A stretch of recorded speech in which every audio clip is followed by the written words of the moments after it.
Honorable members, let us pray.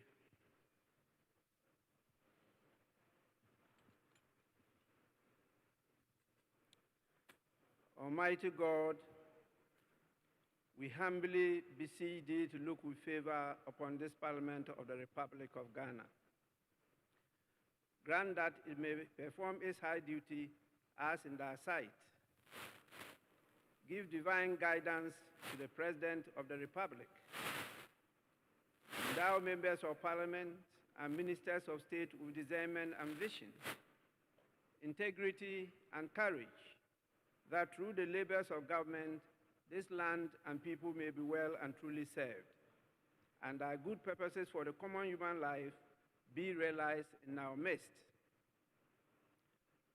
O God, grant us a vision of our country, fair as it might be, a country of righteousness, where none shall wrong his neighbor, a country of plenty, where evil and poverty shall be done away with, a country of brotherhood, where all success shall be founded on service, and honor shall be given to the deserving, a country of peace, where government shall rest on the will of the people and the love for the common good.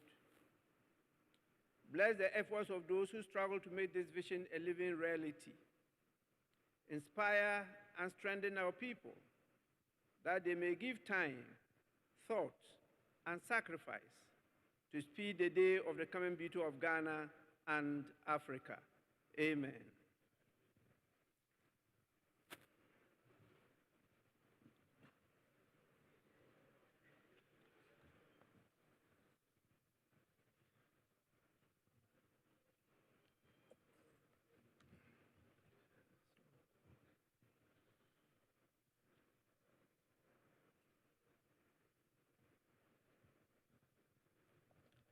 Honorable members, roll call.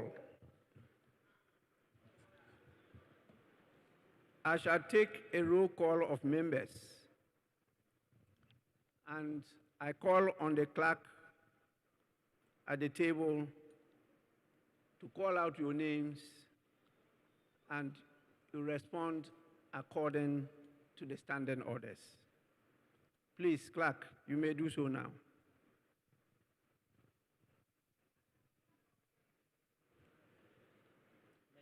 Abaka Samuel Erickson. Abanga Abdullahi. Abdullahi Jacob Idris. Abdul Latif Dan. Abdul Salam Adams. Ablakwa Samuel Okujeto. Abuaji George Kwame. Abuaji Kwejo Nyampong.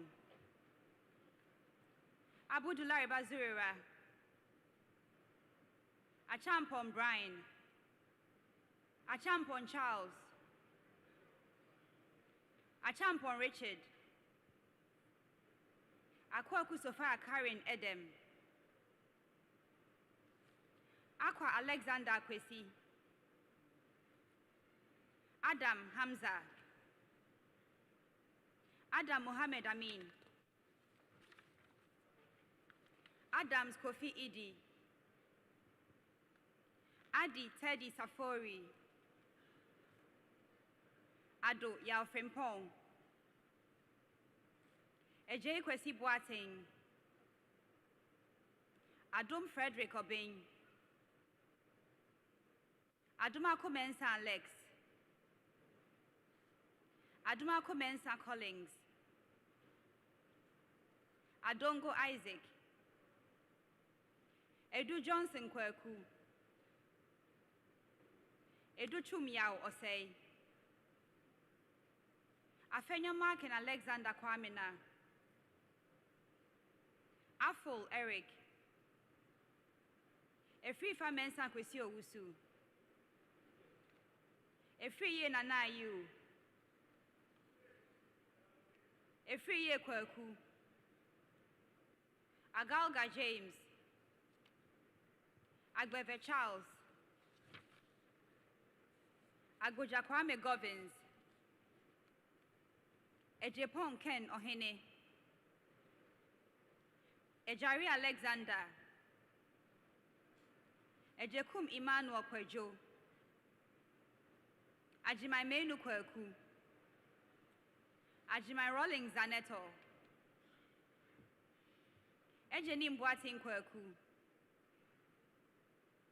Ahenkwa Kingsley Carlos, Ahenkwa Frederick Yao, Ahi Samson, Ahiafo Bernard, Eidu William Oreku, Akando Kwabna Minta, Akanvari Balidia Lamisi, Achia Samuel Lata, Alazoga Albert Akuka, Al Hassan Abdallah Idi, Al Hassan Bashir F. Husseini, Al Hassan Lydia Seyram,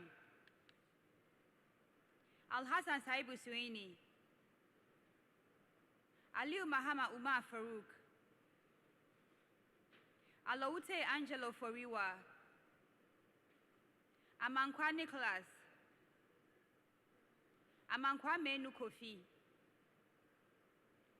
Amewu John Peter, Ameyao Treme Kwesi, Amwa Osebonsu, Amwa Stephen, Amwaku Andrew Esiama, Amwaku Atakwesi, Ampim Thomas Nyako, Ampofu Chumesi Kwame, Amprechum Sapon Kweku, Anshre Emmanuel Leje, Enim Ernest Yao, Enim Moses, Anodompre Frank, Entry Eugene Boache, Animedu Entry Kwame, Apak Clement Abbas, Apia J. Patricia, Apia Kubi Andy Kwame, Ama Prince Hamidu, Asamoah Vincent Opon, Asante Kwejo, Asante Boating Kweku, Asensu Boache Francis, Esiama Isaac Kwame, Esiama Kwabna Mankwa, Esiama Eje Nanama Dukwa, Asafwa Vincent Eko, Atamil Samuel, Aveji James Kluje, Avoka Kletu Sapo, Ewa Ignatius Bafo, Awuni Theresa Ladi, Ayamba Ladi Ayi, Ayarga Mahama, Ayuku Benjamin Nate, Ayine Dominica Kritinga, Befi Michael Ochre, Baba Benson Tongo, Baligi Brides Bacha Yoville, Bandim Azuma Abednego, Bano Patrick, Battles Sheila, Bawa Edward Abambri, Bedra Emmanuel Kwesi, Bettino Joseph, Blankson Alex,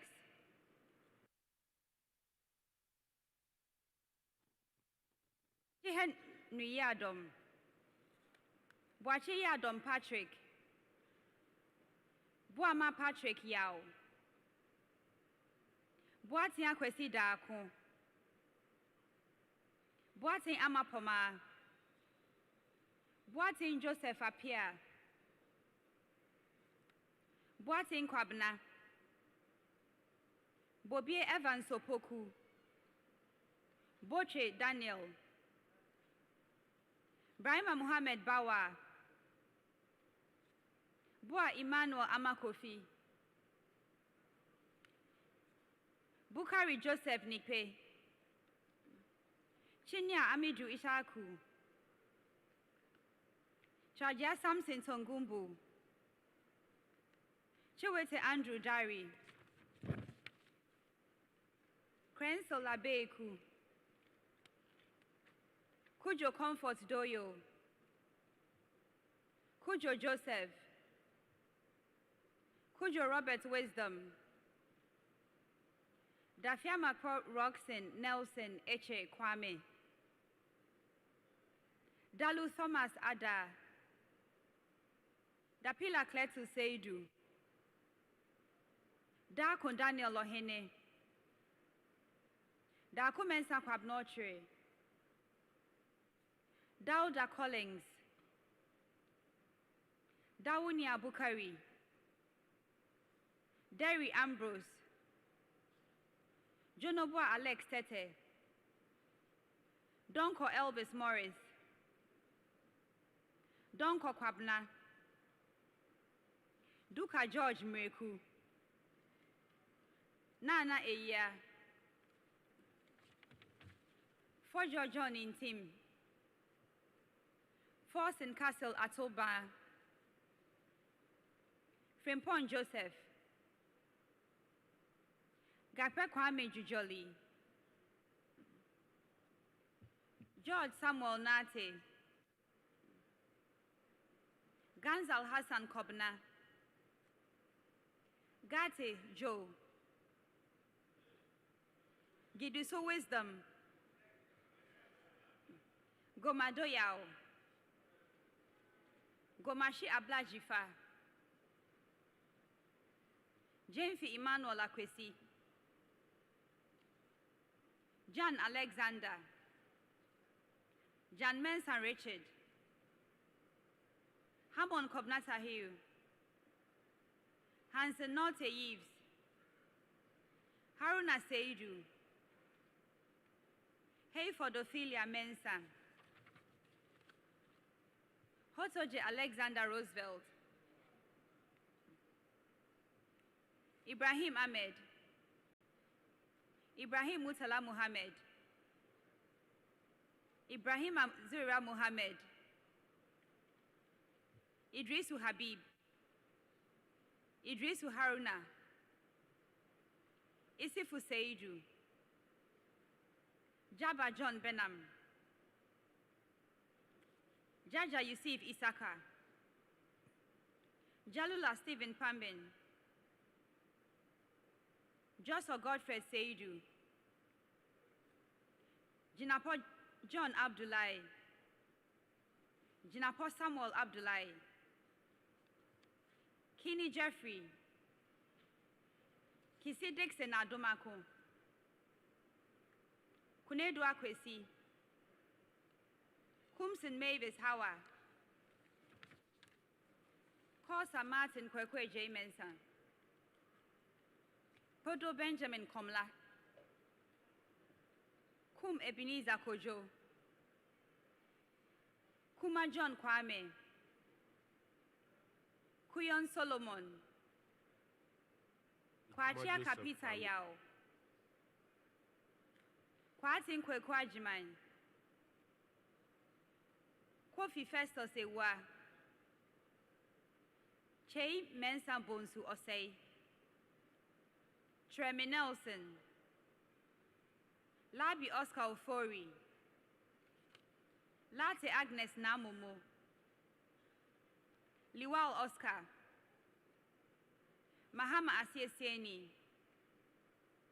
Mahama Nasil Ture, Menu Adabo Francis, Mafu Emmanuel, Mafu Kofia Hinkra, Mbomba Thomas, Mensa Betty Nanefua Crosby, Mensa Francisca Otain, Mensa Isaac Ej,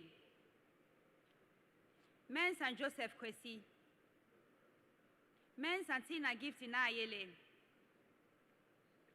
Mensa Andrew Kofi Japa. Morrison Cynthia Mamley. Muntaka Mohammed Mubarak. Musa Abdulaziz Ayaba. Nanja Sanja. Napari Dominic. Nawani Mark Kurt. Newman Dakwa. Nitiwu Dominic Binga Maduna. Inkansa Bwedu Mavis. Nokoi Kofi Ako. Nogbe Ernest Henry. Notuko Toe Peter Kwesi. Intim Adelaide. Intim Augustine Collins. Intosu Helen Ajua. Nyakote Albert Tete. Nyako Bismarck Tete. Nyako Kingsley. Nyako Kwamina Minta. Obintechi George Kwabena. Obin Boating Alfred. Oklulinda Hiniwa Akwele. Odampton Isaac Asha. Ofoso Jare Elizabeth. Okofo Data Williams. Otria Jekum Kofi. Opoku Davis and Son. Opoku Eric. Opoku Isaac Yao. Opon Kroma Kojo. Osai John Frimpong. Osai Kennedy Nyako. Osai Asari Abna. Osai Wusu Joseph. Oti John Kwabna Bless. Otute Christian Quality. Owusu Bio Benito. Owusu Ekoful Esla. Peito Desmond de Graft. Pelpo Rashid Hassan. Abdul Rashid Hassan. Prempe Frida Kosia. Prempe Matthew Opoku. Kwate Henry. Kwaisin James Jechi. Ramadan Muhammad Adamu. Ricketts Hagan George Kweku. Safo Sarah Ajua. Sandari Sabashen Meniso. Sanid Suleiman Adamu. Sani John Kobna Abam Abwa. Soya Queensta Mami Pokua. Sefe Richard Kwame. Setre Benjamin Yeboa. Sosu Francis Xavier Kojo. Sowa Dela Ajua. Sowa Rita Nao Dole. Suparu Adams Mohammed. Suleimana Adama. Suleiman Al Hassan Tampli. Suleimana Yusuf. Suma Anthony Kikara. Tahidu Abdul Razak. Teria Augustine. Tela Abi Ebenezer Klite. Tete Joycelyn. Vanderpoy Alfred Oko. Vanderpoy Edwin Ilante. Vanderpoy Edwin Ilante. Vondi David. Wakpal Daniel Insala. Reko Brobe Bright. Woyome Kobna Mensa. Zidin Bid and Watazumo.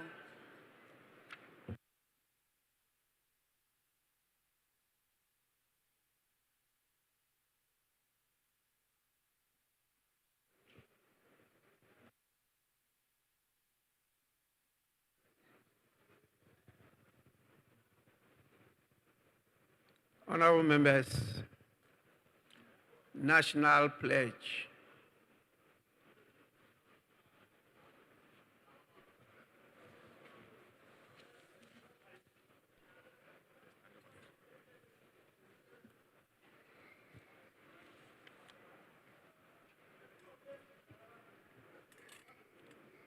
I promise on my honor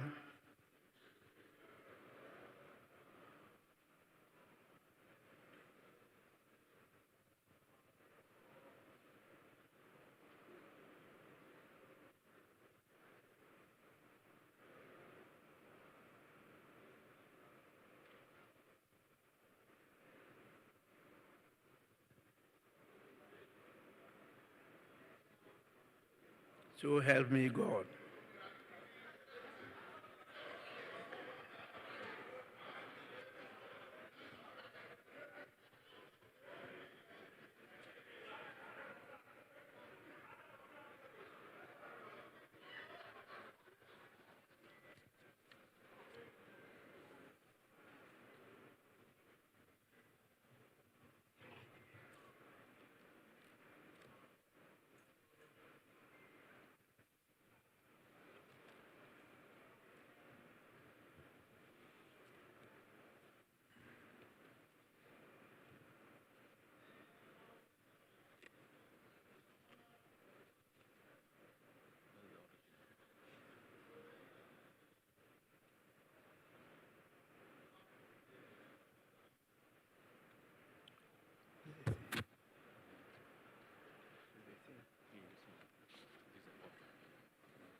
Honorable members, I have a number of messages from His Excellency the President. The first one is dated 20th September 2024, and it reads, Mr. Speaker, absence from Ghana.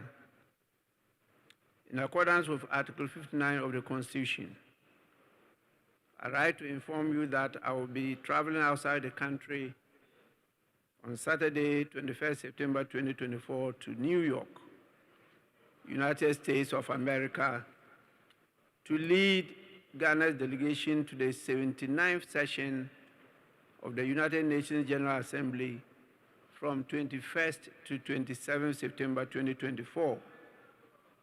I'll return to Ghana on Saturday, 28th September 2024. During my absence, the Vice President, Alhaji Dr. Mahamudu Bawumia, shall, in accordance with Article 68 of the Constitution, act in my stead. Yours sincerely, Nana Addo Dankwa Akufo-Addo. The second is dated 10th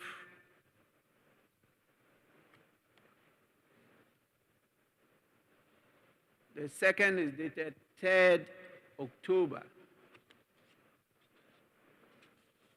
2024. It reads, Mr. Speaker, absence from Ghana. In accordance with Article 59 of the Constitution, I write to inform you that I will be traveling outside the country on Tuesday, 3rd October 2024, to Paris, France, at the invitation of the President of France, His Excellency Emmanuel Macron, to lead Ghana's delegation to the 19th Summit of l'Organisation Internationale de Francophonie, scheduled to be held from 4th to 5th October 2024. It is expected that Ghana, currently an associate member, will depart Paris on Sunday, 6th October 2024, to Hamburg, Germany, at the invitation of the German Chancellor, His Excellency Olaf Scholz, to attend the Hamburg Sustainable Conference, scheduled to take place from 7th to 8th October 2021, Côte d'Ivoire, at the invitation of the President of the Republic of Côte d'Ivoire, President Alassane Ouattara. to co-chair the first Strategic Partnership Agreement Summit between Ghana and Cote d'Ivoire, which will focus on key areas of collaboration between the two countries. The summit is scheduled to be held from 11th to 12th October 2024. I will return to Ghana on Saturday, 12th October 2024. During my absence, the Vice President, Alai Dr. Mahmoudou Bawumia, shall, in accordance with Article 68 of the Constitution, act in my stead. Yours sincerely, Nana Addo Dankwa Akufo-Addo.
Honorable members, I don't have a formal statement, but definitely I need to welcome you from the recess. And it is with a deep sense of duty and gratitude that I welcome you all back to the plenary session of Parliament this afternoon. This meeting is the last but one meeting for the 8th Parliament of the 4th Republic. Honorable members, let it not be lost on any of us that we stand at a critical juncture in our nation's parliamentary history. The decisions and deliberations we will engage in over the coming weeks will be some of the last in this parliamentary term, and they carry profound implications for the future of our country.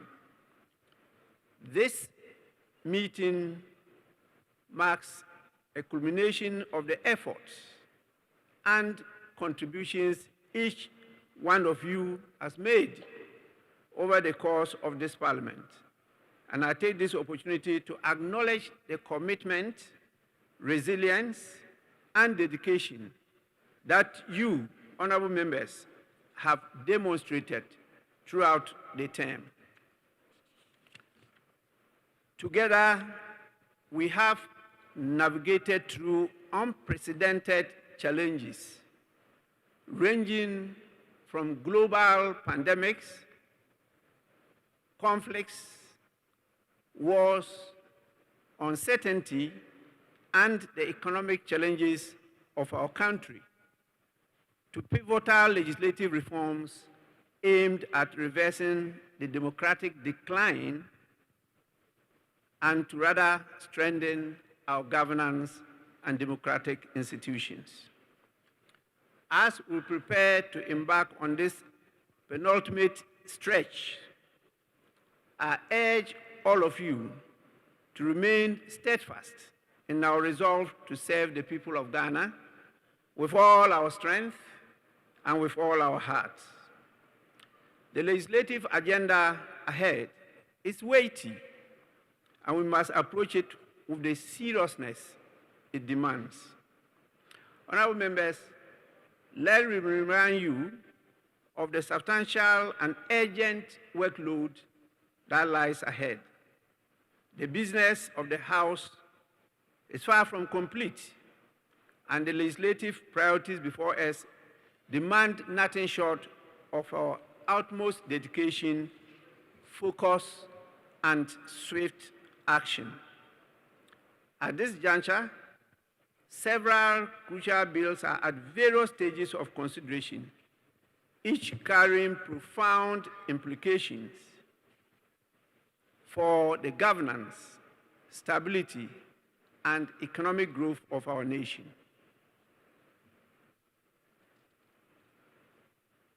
These include, as you all know, bill, Parliamentary Service Bill, and the Parliamentary Transition Bill. The Parliamentary Transition Bill is essential in refining the processes involved in the peaceful transfer of administration in the Parliament, the cornerstone of our democracy. This bill addresses gaps in the current framework to guarantee smoother transitions between administrations, ensuring stability and continuity in Parliament. Additionally, the International Business and Economic Transaction Bill is pivotal in positioning Ghana as a key player in the global economic arena. This bill will lay the groundwork for more robust, clear, and transparent international economic engagements, enhancing investor confidence while safeguarding our national interests. Notably also is the budget bill. This bill is currently at the second reading stage and must be processed with great urgency.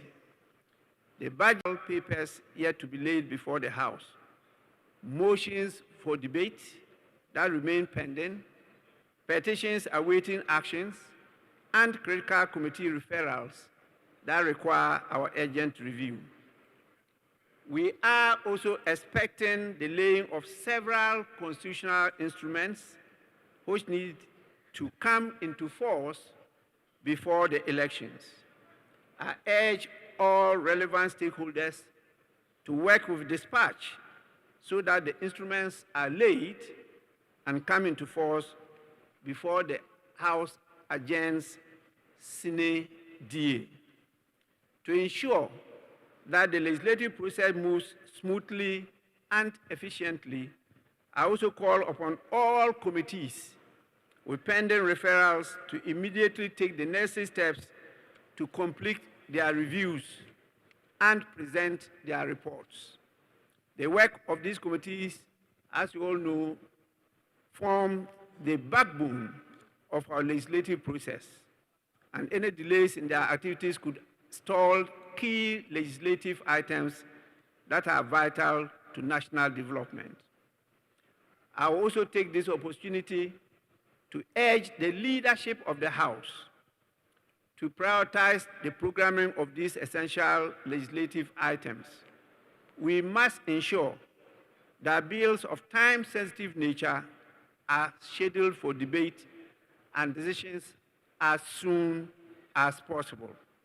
The proper functioning of government and the progress of our legislative agenda depend on the timely and deliberate actions of this House. Beyond the technical aspects of legislative work, let us also not lose sight of our broader responsibility as members of Parliament. We must approach our duties with a deep sense of sacred obligation. Our presence in this chamber is not just about fulfilling a constitutional mandate, but also about embodying the hopes and aspirations of millions of Ghanaians. It is incumbent upon us to demonstrate through our actions that we are worthy of the trust that has been placed in us. Honorable members, The time for action is now. We cannot afford complacency, nor can we allow bureaucratic delays to hinder the progress of vital legislation. Let us work together across party lines to ensure that the people of Ghana see a parliament that is responsive, efficient, and committed to the national interest. Honorable members, let me acknowledge that we are now in a season of elections. Many of our colleagues here are actively engaged in their respective campaigns, seeking to renew the mandate given to them by the people. Indeed, elections are an essential pillar of our democracy, providing citizens with the opportunity to evaluate the work of their representatives and make their voices heard. I must remind us all, however, that while the electoral season is upon us, our mandate as members of Parliament has not yet expired. The duties and responsibilities we owe to this House and to the people of Ghana continue until the very last day of this parliamentary session. The legislation and business before us remain of paramount importance, and we must make the necessary time to ensure that we do not neglect our parliamentary duties. It is understandable that the demands of campaigning will pull at your time and energy. However, it is critical that we balance these demands with our legislative responsibilities, ensuring that we give full attention to the crucial bills, debates, and decisions that lie before the House. The people expect us to complete the work for which they elected us, and we cannot afford to let the momentum of governance be stalled by our electoral ambitions. In this light, I urge each and every one of you to be actors for good, both within this chamber, and on the campaign trail. The tone we set as members of Parliament during this period has far-reaching consequences. Our actions, our words, and our conduct will be seen and heard by our constituents, and they will shape the public perception of our democratic processes. We must therefore be mindful of the language we use and the behavior we display, whether in Parliament or media interviews or public fora. It is essential, therefore, as leaders, we act to preserve the gains of our democracy. This means conducting ourselves with decorum, promoting peaceful discourse, and ensuring that our campaigns and public statements reflect the high standards expected of us as representatives of the people. Our democracy has been built over decades of hard work and sacrifice. We must guard it jealously against any actions or rhetoric that could undermine it. Let us remember that the stability of our democratic system is a collective responsibility. We have a duty to demonstrate that even in the midst of fierce political competition, we can uphold the values of respect, integrity, and unity. Our role as parliamentarians goes beyond seeking re-election. We are custodians of the democratic principles that form the foundation of this nation. Honorable members, as you campaign, I urge you to carry the pride and dignity of the House with you. Speak to the issues that matter to the people. Engage in constructive debate. And most importantly, be an example of the kind of leadership that strengthens rather than weakens. Leadership that unites rather than divides, particularly our people and our communities. Let us show that we are capable of respectful political engagement, even in times of intense competition, and that we place the good of our country above our personal ambitions.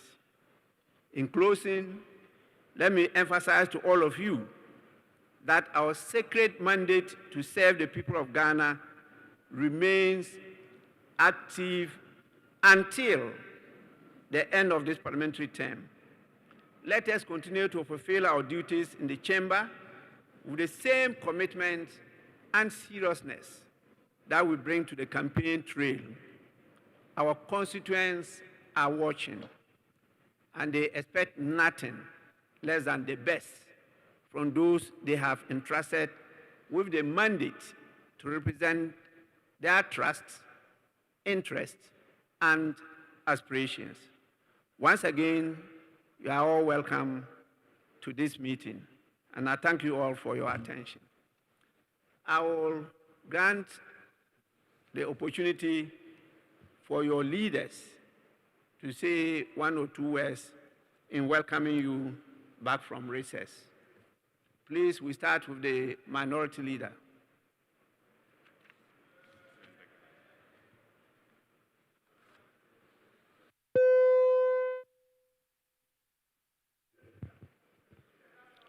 Right Honorable Speaker, as always, I'm exceedingly grateful for the opportunity to welcome members and your good self to the commencement of the 5th meeting of the 4th session of the 8th Parliament of the 4th Republic. Mr. Speaker, it is equally proper that I acknowledge you, Right Honorable Speaker, for your guidance and how you continue to steer the affairs of this House. Right Honorable Speaker, having discharged these courtesies, let me be quick to state that all is not well with our country. Mr. Speaker, our country is under attack. Ghana is under a plague of unprecedented spate of illegal, illicit, uncontrolled, and unregulated mining activities. Mr. Speaker, I say this because Ghana is under the precipice of a self-inflicted environmental genocide and destruction. Our beautiful country, once called the Gold Coast, to underscore the rich mineral deposit God has bestowed on us, is fast becoming a pale shadow of itself. Mr. Speaker, our lands, with all its rich flora and fauna, are being destroyed by the day. Our once pristine rivers and water bodies are now looking as brown as coffee, having been poisoned to satisfy the insatiable greed of unscrupulous few of our citizens. Mr. Speaker, many farmlands, including cocoa farms, have been completely destroyed, and in their place are unattended pits and gullies from these uncontrolled mining activities. Mr. Speaker, according to the Council for Scientific and Industrial Research, the CSIR, it may take up to 300 years to restore the quality of soil damaged by these illegal mining activities. Right Honorable Speaker, it appears that Ghana is at war against itself, and the destructive effect of this frightening and far-reaching mining, Mr. Speaker, will go a long way to affect the lives of the people of Ghana. This reckless and criminal discharge of heavy metals such as mercury, lead, and cyanide into our water bodies and land have already begun to have dire consequences on the health of our people. The Speaker, medical experts have delivered a scary verdict on the babies being born with various deformities, such as the absence of limbs, eyes, and other vital body parts. Mr. Speaker, we are at crisis point. At the heart of this crisis is leadership failure, official complicit, and lack of political will by the Akufo-Addo-Bawumia government and the MPP. Right Honorable Speaker, to do nothing is no longer an option. Right Honorable Speaker, I repeat, to do nothing is no longer an option. This House must rise to the occasion and bring the necessary action to bear on the President, the Vice President, and the government to act. Right Honorable Speaker, as we go into another elections, Mr. Speaker, government must guard against the temptation of spending, and it does not have to be only this election. Right Honorable Speaker, such reckless fiscal indiscipline is what has landed our dear country into debt hole and brought untold hardships to the people of Ghana. I am reliably informed, Mr. Speaker, that this President Akufo-Addo and the MPP government intends to dole out 3,000 Ghana cedis per person and other assorted election-driven handout to about 800,000 so-called farmers in the name of drought reliefs. Mr. Speaker, it is obvious that this government has not learned any useful lessons from the misuse of the COVID-19 funds and the borrowed funds on reckless consumption-driven expenditure. This NPP government must be reminded that Ghana's economy, which they have badly mismanaged, is still not out of the woods yet. Mr. Speaker, hence, strict fiscal discipline, fiscal responsibility rules must be upheld, even during an election year. Right Honorable Speaker, I thank you.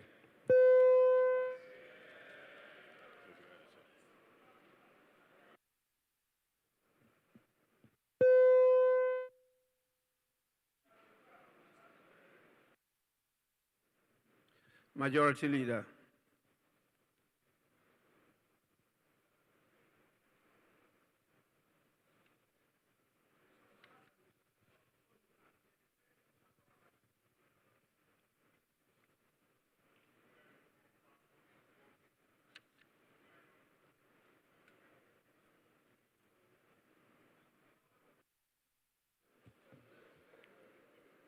Mr. Speaker, I'm pleased to be given this opportunity to welcome my colleagues from the recess. Mr. Speaker, I equally welcome you for being here hearty and healthy to preside over the assembly of this parliament. Mr. Speaker, I am aware that during the period of recess, a number of committees worked assiduously on referrals, and I commend honorable members for taking time off their tight schedules to attend to committee work. The Public Account Committee, led by its able and industrious chair, Honorable James Kluje Aveji, has been relentless in fulfilling its mandate in perusing public accounts of state agencies. The Appointment Committee also met to vet the President's nominees to the Supreme Court during the recess period.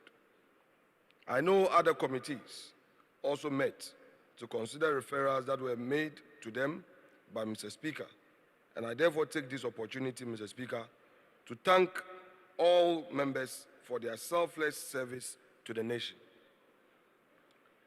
Mr. Speaker, the country is gearing up for another general elections come December 7, 2024. And I'm not oblivious of the huge responsibilities that this has placed on us as we seek another mandate from our people.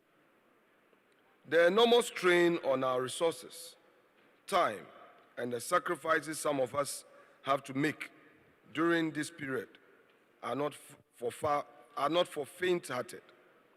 This penultimate meeting of the House has seen most of us having to suspend most of our planned programs and activities in our various constituencies in the heat of the campaign to be here to conduct important national business. I therefore take this opportunity to extend my sincere appreciation to colleagues for showing up at this critical moment. Mr. Speaker, although the number of sittings scheduled for this meeting may be limited, there are also equally important government business that need attention. Permit me to mention the following: the Environmental Protection Agency Bill, the Social Protection Bill, the Customs Amendment Bill, the Budget Bill, the Ghana Boundary Commission Bill, the Interstate Succession Bill, and the all-important Free SHS Bill. Mr. Speaker, these and other similar important bills before the House need to be considered before the House proceeds on recess. Again, government flagship policy 1D1F. I'm aware that the Committee on Finance is done with its work, and they have done extensive work, and soon this will be tabled before us to consider. I urge members to have a critical look at it for us to approve them. There are a number of questions that are before the House, and I therefore call on sector ministers to avail themselves to respond to these questions. Due to the limited time within which this business may be conducted, I would humbly urge all sector ministers again to kindly schedule their programs effectively so that they can make time to appear before this House to respond to questions filed by honorable members. Mr. Speaker, as we approach the general elections on December 7th, I would like to appeal to my colleagues to be circumspect and measured in their public utterances, which I suggest strongly that we should not allow it to permeate through this period. As we celebrate 30 years of uninterrupted parliamentary democracy, it is high time we eschewed these unhealthy political habits and make issue and fact-based messages the focal point of our political campaigns.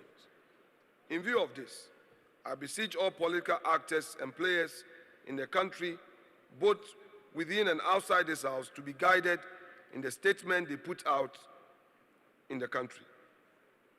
This is the only country we have, and it is imperative that we protect the democracy that we are currently enjoying for present generation and posterity.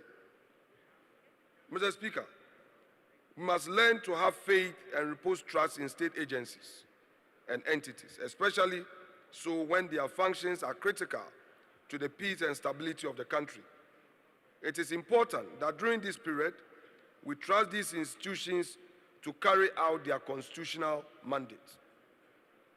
Mr. Speaker, through your enviable leadership, we, the members of this august House, have had the opportunity to engage the Electoral Commission on numerous occasions. It is my expectation that we will continue to use this opportunity granted us through your leadership to judge with the EC on salient issues bordering on the conduct of the forthcoming general elections. Mr. Speaker, one issue that caught the attention of the nation during the recess was the issue of illegal artisanal mining, popularly known as galamsey, in our local parlance. Mr. Speaker, although artisanal mining has been part of our local economy for decades, the devastation to our water bodies, forests, and ecological reserves calls for the need to revisit the issue of artisanal mining in recent times. Mr. Speaker, as recent as 2015, Honorable Seth Tekpe, the then Finance Minister, appeared before the Finance Committee of Parliament during President John Dramani Mahamad's administration and cautioned the nation that galamsey was destroying our cocoa economy. In fact, he put out how galamsey was destroying all our cocoa farms and farmers were cutting down cocoa trees because of galamsey activities. Mr. Speaker, we cannot, as a political class, blame game on galamsey and say that a particular political party, in this case, the Akufo-Addo administration, has failed in its fight against galamsey and leave out what happened preceding the administration of Akufo-Addo administration. Indeed, It's a known fact that Akufo-Addo administration took a decision to deploy the Ghana Armed Forces through what is known as Operation HALT in the early years of his presidency. And the aim was to combat the threat of illegal mining, which was wreaking deliberate havoc on the nation's water bodies and forest reserves. And Mr. Speaker, it was because at the time he took office, the Galamsey activity had gotten out of hand and the then administration had no immediate answer to it. While the operation achieved some successes, various challenges arose that undermined the effort to fully eradicate the menace. Mr. Speaker, as a parliament, it is important for us to acknowledge the President for taking a bold decision to fight the menace of Galamsey.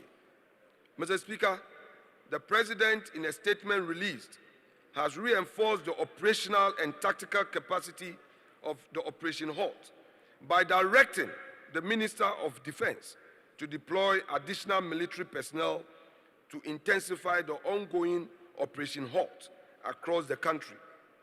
For the first time in this fight, logistics such as naval boats are to be deployed on water bodies to stop all legal and illegal mining activities on water bodies across the country.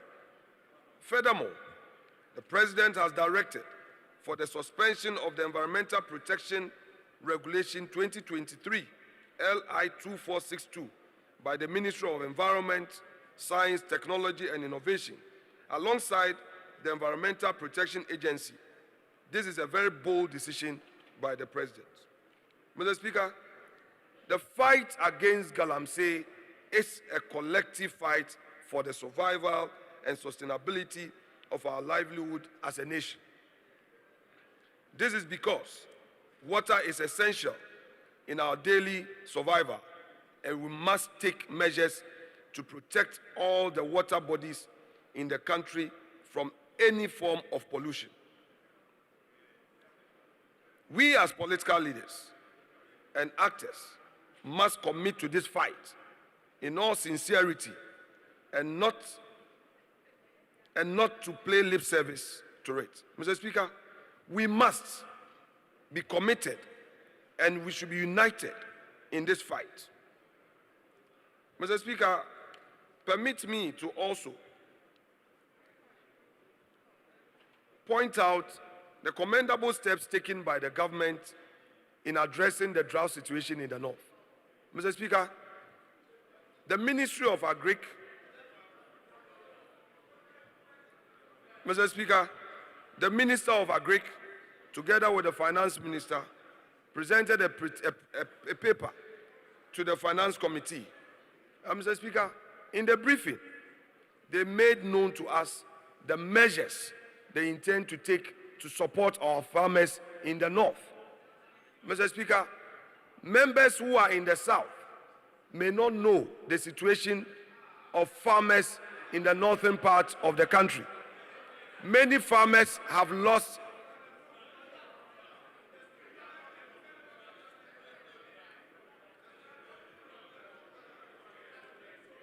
Mr. Speaker, many farmers in the north have lost their farm produce, they have lost their farmlands as a result of the situation they found themselves. Government intends to support them, and government is going to support these farmers to sustain their livelihood. Government intends to support the women in the north who suffered as a result of the challenges they faced. And this support will be given to these farmers who are Ghanaians. Mr. Speaker, I would call on colleague members to engage government as these disbursements are being made, so that the people would benefit from it, so that our people will not continue to suffer and die. Mr. Speaker, as I've already mentioned, this is a short meeting with a tall agenda, and with elections around the corner, I would admonish honorable colleagues to take attendance seriously to ensure effectiveness on the House floor. I urge all chairpersons of committees to liaise with their ranking members to ensure referrals are attended to within stipulated time. Mr. Speaker, I shall conclude by commending the parliamentary service staff, especially those our clerks at table, for all the support they've been giving to us to enable us function effectively. Not the least is the parliamentary press corps. They are always ready to disseminate information that originates from this House floor. Mr. Speaker, without more, I shall thank you for indulging me.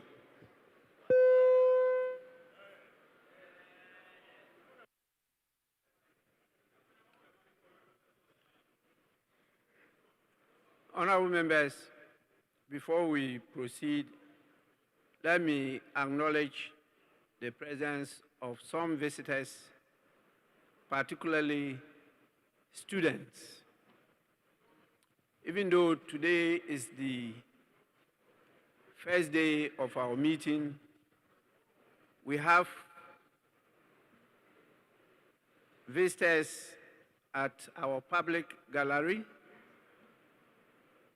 The first group is made up of 30 students from the Church of Pentecost Men's Ministry. They are being led by Elder Eric Ochre Donko. And as you all know, this ministry is located in the constituency known as Krowo municipality. That is where they come from. And so, with your kind permission, I acknowledge and warmly welcome them to the business of the day. We also have 56 students coming from the Nuvasta Academy, being led by the head teacher of the academy in the person of Mr. Asedu Daniel Gad. They are located in the Gomwa East constituency. I humbly, warmly welcome you all. 56 is quite a large number, and I want to congratulate the head teacher for leading this huge number of students to witness firsthand the proceedings of Parliament. You are most welcome. Honorable members, we now move to correction of votes and proceedings and the official report. We'll start with the correction of votes and proceedings of Wednesday, 4th September 2024. Page 1. Page 2. Page 3.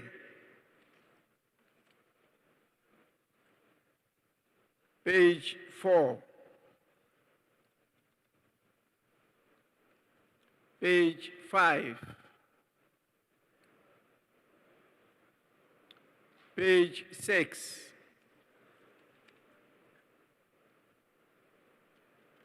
Page 7. Sorry, page 7.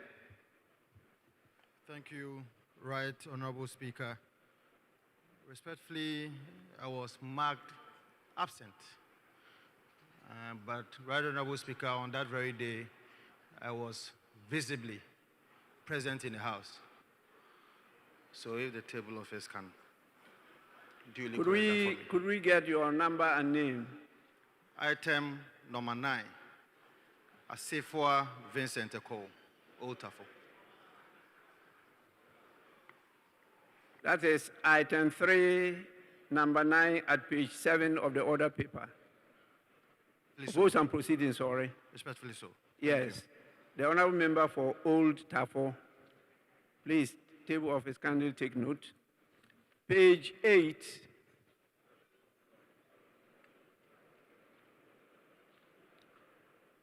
Honorable members, with a number of you on your feet, it's very difficult for me to locate whether you are standing to be recognized or you are just having a chat. Please resume your seats.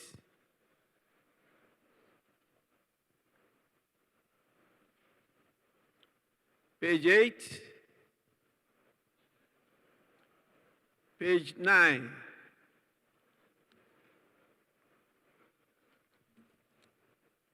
Page 10.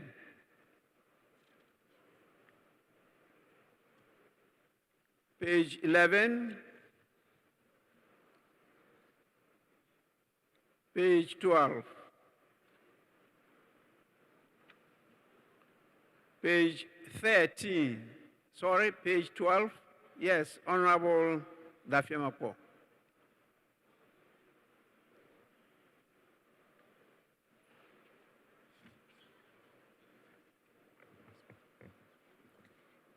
Speaker, thank you very much. Mr. Speaker, I recall that the resolution taken by the House after the debates that arose and a question was put in respect of the Songo Lagoon matter, the item number 6, 1, 2, 3, 4, 5, 6, 7, I must say, you directed the Committee on Lands and Natural Resources to continue to engage the parties in mediation and reports. The report aspect, Mr. Speaker, is missing because it was clear that we were to engage in mediation and get back to the House regarding the status and the outcome of those mediating meetings that would have held with the people. I think that it's important that it reflects in the resolution. Thank you very much. Yes, table office candidate, take note of that. All the committees I mentioned are to continue to engage and to keep on reporting to the House so that we know the progress of the mediation. Yes, Honorable Ablakwa. I'm grateful, Right Honourable Speaker. Right Honourable Speaker, page 13, the first paragraph at page 13, the rendition here does not fully capture what transpired that day.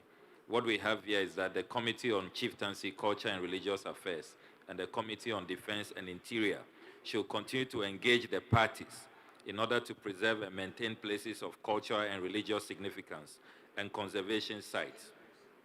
But, Mr. Speaker, that day, honorable members spoke to a number of human rights violations, people who had been attacked, journalists and all of that, media houses that had come under attack.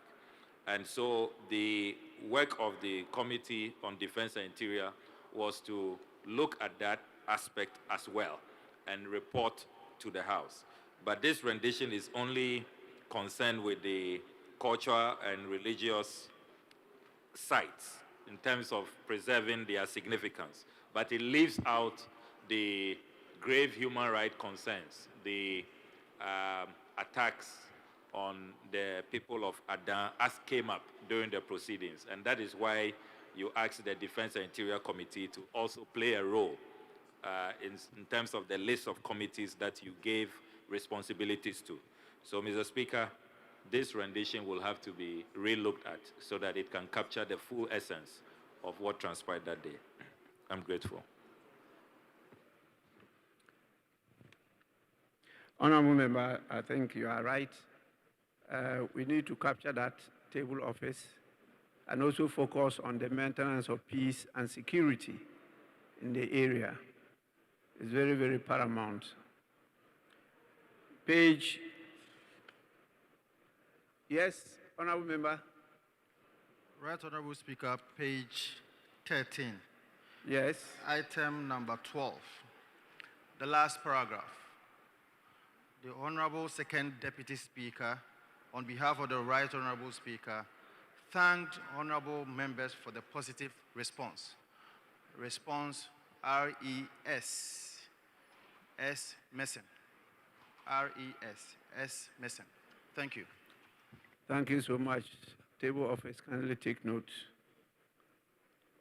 Honorable members, with this, in the absence of any further corrections, the votes and proceedings of the second extraordinary sitting dated Wednesday, 4th September 2024 are adopted as a true record of proceedings.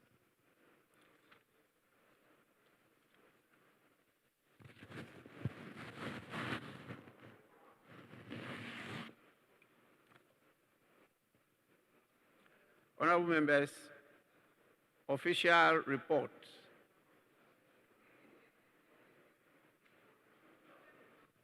I have two official reports. The first one dated 28th June 2024. Please. Yes, please. I'm going to write on speaker. Right on speaker, column 118, the second paragraph at column 118. This is on the tribute that was very well delivered by the respected Honorable Benson Togo Baba in memory of the Honorable John Akogo Tia. The paragraph says that, Mr. Speaker, in 2009, the late President, Professor John Evans Atta Mills, appointed him as Minister for Information. In 2012, he contested again to represent his constituents, but unfortunately, he lost in that election to the paramount chief of Talensi traditional area, Tongo Ran Mosori Kobila Song. Right, Honourable Speaker, at the time of the contest, he was not the paramount chief. Since our constitution does not allow chiefs to engage in active politics and to contest in elections, we cannot allow this rendition to stand in our records. So we can amend this to say that he lost to the Honorable Robert Nachinam Doamang Mosori, who later became the paramount chief of the Talensi traditional area. That will be a more accurate and constitutionally acceptable rendition, as Dr. Ayeni would say. I'm grateful, Mr. Speaker. Yes, table office, take note of that. Honorable members, in the absence of any further corrections, the official report of I didn't.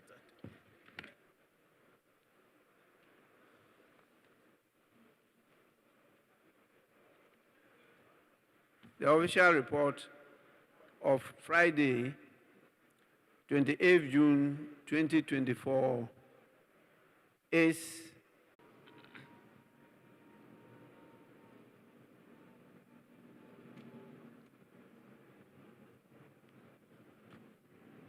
table office, take note of that. Standard is with an S, standards. Honorable members, in the absence of any further corrections, the official report of Tuesday, 2nd July 2024 is hereby adopted as a true record of proceedings.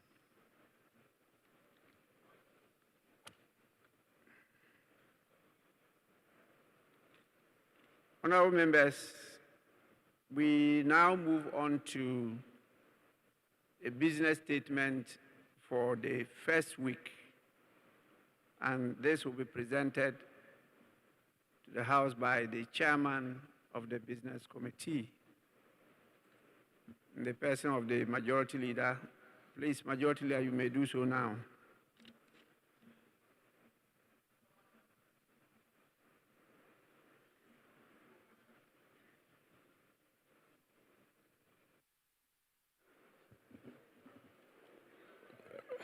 Mr. Speaker,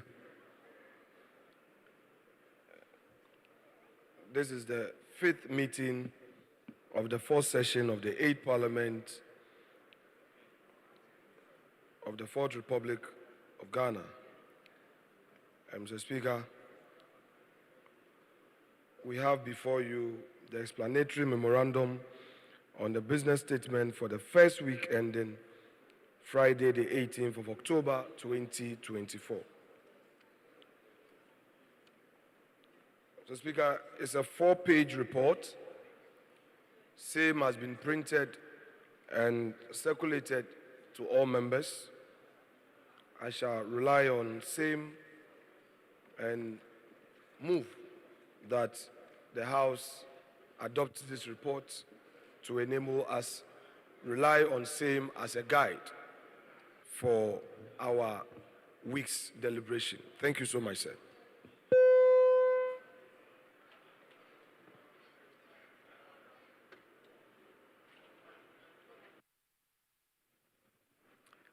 Honorable members, the report has been presented. Yes, any comments? Honorable Haruna Idrisu.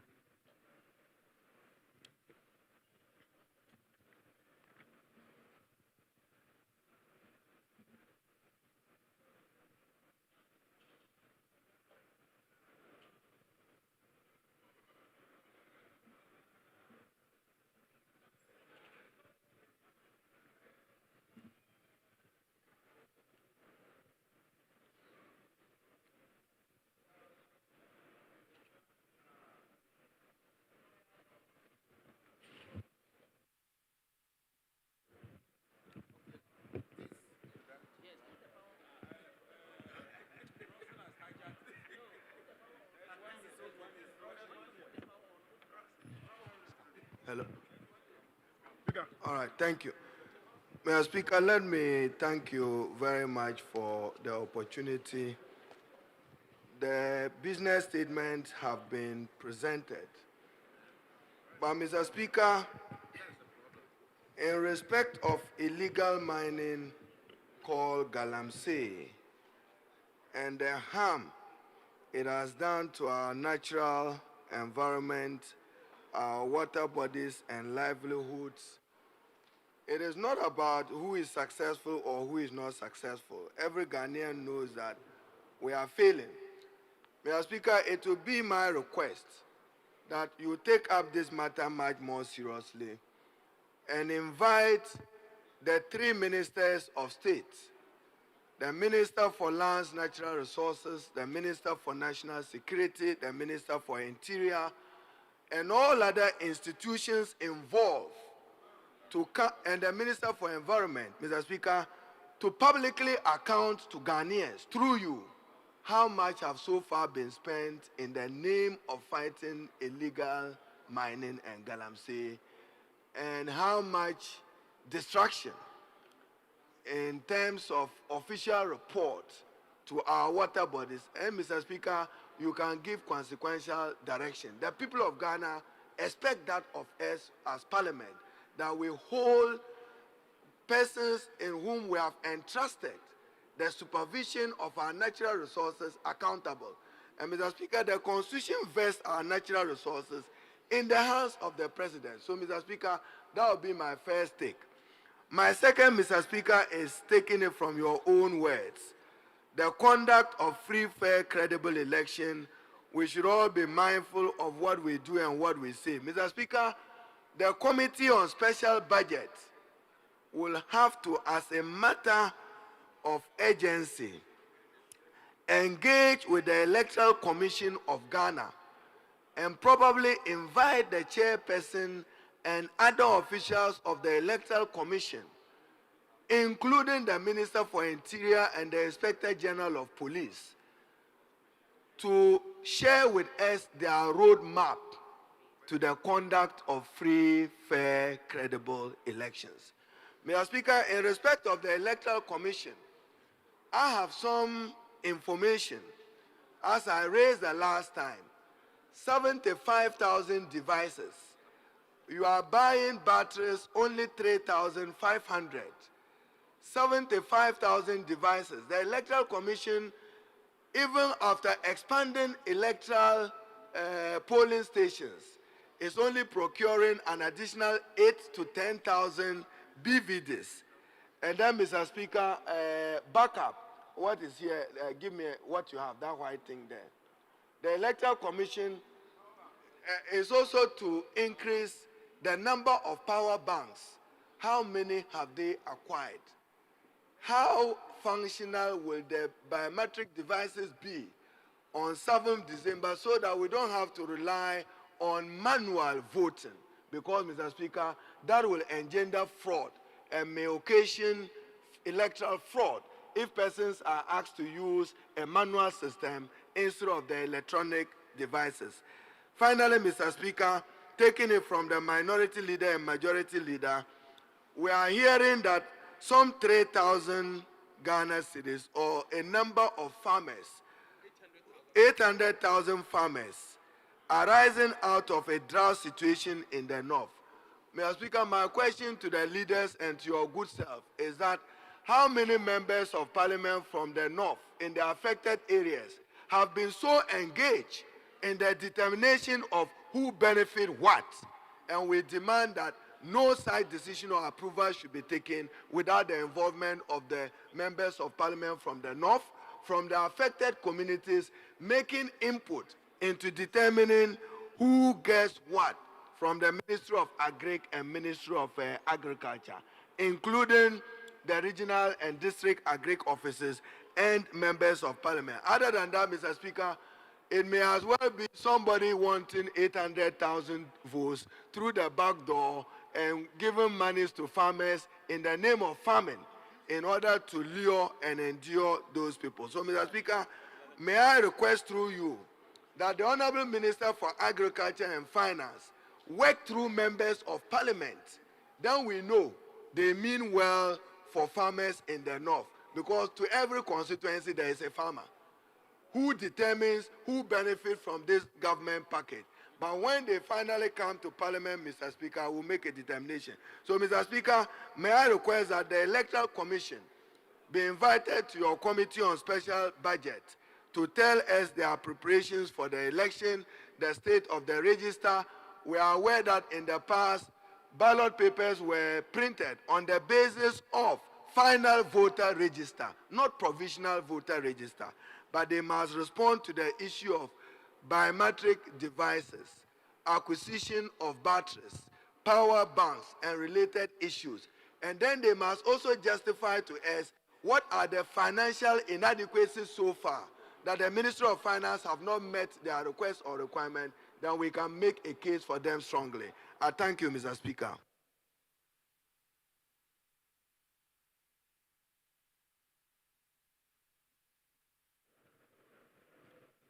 Honorable members, before we proceed, I want to know what is happening to the right side of the House. I see a large number of members of parliament at the back having a conversation. Please, honorable members, may we have your attention?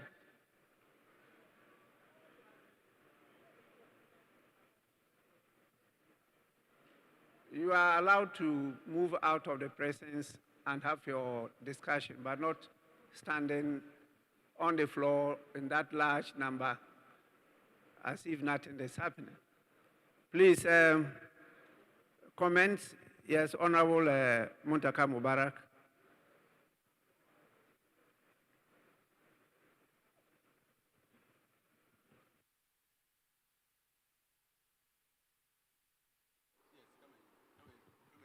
Come here.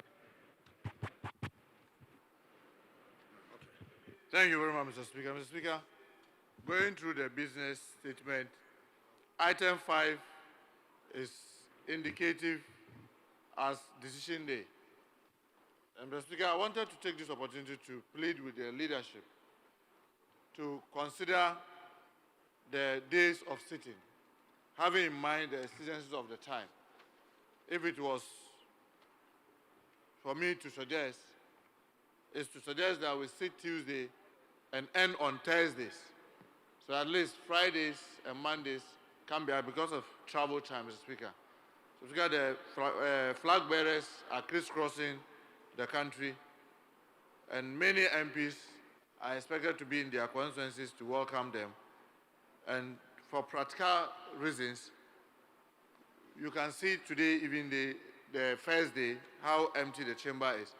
If we can all agree to concentrate on Tuesday, Wednesday, Thursday, then we know that we have all the businesses.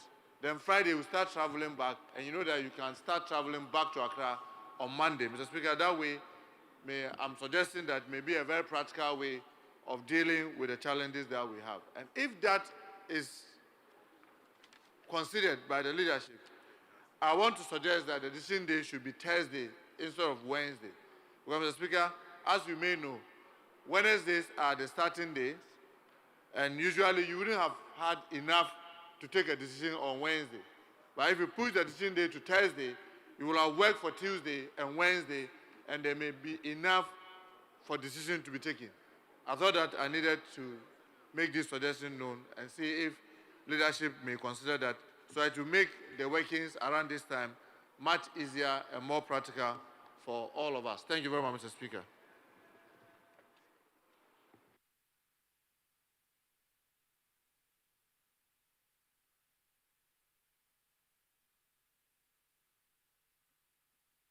Yes, Honorable, who is the senior now?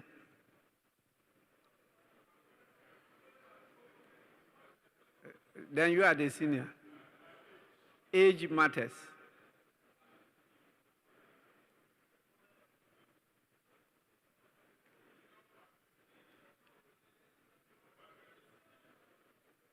Honorable member, you seem to be senior. Yes, please. Not one of age from birth, but in the house.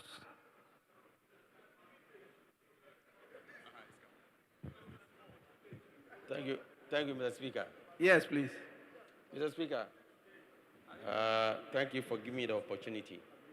Mr. Speaker, the submission of the leader of the House about the fertilizer is the issue that we need to probe. Because if you go to various constituencies, the affected constituencies, Mr. Speaker, they've given the fertilizers to their pieces that they are sharing. The MPP are sharing. And they want to trap with the MPs that they've given us fertilizers. Mr. Speaker, they went to radio and everywhere that they've given MPs fertilizers to share. And Mr. Speaker, I went to the radio and told them I'm not a great director to share fertilizer because MPs don't share fertilizers. We have the great directors who are in charge of the fertilizers. So, Mr. Speaker, this fertilizer issue needs to be investigated, needs to be probed. Because we need to engage the MPs, because we know we've given the mandate to finance minister to give a great minister money to purchase fertilizer to help the affected areas. So they should come clear so that we probe the matter to know the fact of the matter. Thank you, Mr. Speaker. Yes, now, Honorable Member for Bole Bamboy. Mr. Speaker, I'm very grateful. Mr. Speaker, I want to thank the Majority Leader for the business statement. Mr. Speaker, I have a few issues that I want to draw his attention to. The first one has to do with the importation of rice and grains by the Ministry of Agric. There is a letter that I have in my hand here where the Minister of Agric had written to Ministry of Finance asking for some tax exemptions so that they import grains, rice, and what have you in order to mitigate what they refer to as crisis with respect to the drought in the northern part of this country. Mr. Speaker, there is a need for us to bring the Minister of Agric to this House to come and tell us how he got the tax exemptions without parliamentary approval. he shouldn't be allowed to undermine this House. It is only this House that can give tax exemptions. And so we need him here to come and tell us whether indeed he's gone ahead to secure tax exemptions without any approval from this great House. Mr. Speaker, it is also important for us to know how he was able to select those rice importers. What process did he go through? Did he go through any procurement or any transparent process to select those rice importers? We need to know. Because some rice importers have even petitioned the minister, and I have a copy of the letter here. Mr. Speaker, sometimes there's no crisis. Our colleagues on the other side will create crisis in order to make some benefit out of it. When we talk about drought, when there's a drought, let's say this year, the impact is normally felt in the subsequent year. There's a drought for 2 months, and we started talking about crisis. I think that it is going to be a self-created crisis in order for people to make money out of it. And this must be stopped. Mr. Speaker, my second issue has to do with the withdrawal of the military from GBC. There is a need for the defense minister to come to this House and give us reasons why GTV rather, why he withdrew the military officers from GBC. This is something that we have all grown to see. I have seen them since I became active in politics, and so I don't know why all of a sudden, especially in an election year like this, that the defense minister is withdrawing the military from that outfit. I think that we need him here to come and tell us why he's doing that. And lastly, Mr. Speaker, the minority leader, the majority leader, both talked about the issue of Galamsey. This very House, unfortunately, passed a law, Act 2462, to allow people to do, whether it's legal or illegal, small-scale mining in our forest. I think it's unfortunate, and I want to appeal to this great House that we repeal this act. We must find a way of repealing that act. And so I want to appeal to the majority leader. Majority leader, if you are listening to me, majority leader, if you are listening to me, I passionate appeal to you that this House must find a way of repealing Act 2462 in the interest of this country. If indeed we are LI, if we are committed in fighting Galamsey and illegal mining, and if we are committed in ensuring that our environment is protected, then this law must be repealed and repealed immediately. Mr. Speaker, with these few words, I want to thank you and to hope that very soon I'll be sitting at the right side of you, Mr. Speaker. Thank you.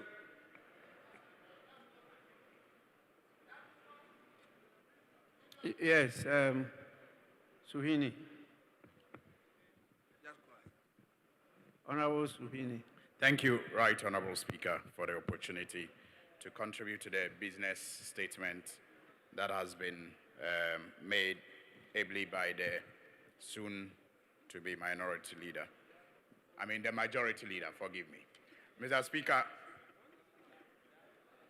I wish to reiterate the call made by Honorable Haruna Idrisu on the majority leader, who is also the leader of government business, to see to it that as soon as possible, especially this week, the House should find time to invite the ministers responsible for environment, the minister responsible for lands and natural resources, and the national security minister, and if possible, the minister responsible for defense, to brief the House as the Honorable Haruna Idrisu has stated, on how much has been expended so far on this fight against Galamsey that is never ending, and what our successes have been so far, and the lessons that we have learned that can impact whatever fight we intend to wage now and in the future. Mr. Speaker, whilst at that, I also wish to indicate that it is important that the Minister for Lands and Natural Resources is also called upon to submit before this House all the mining licenses that we are told have been issued in the last 2 to 3 years. Mr. Speaker, it is alarming to note that in the last 4 years, over 2,000 mining licenses, we are told, have been issued. And Mr. Speaker, if you look at the 1992 Constitution, Article 2681 and 2 clearly states, and with your permission, I quote, any transaction, contract, or undertaking involving the grant of a right or concession by or on behalf of any person, including the government of Ghana, to any other person or body of persons, howsoever described. That's why I'm stating, however described, for the exploitation of any mineral, water, or other natural resources of Ghana made or entered into after the coming into force of this Constitution shall be subject to ratification by Parliament.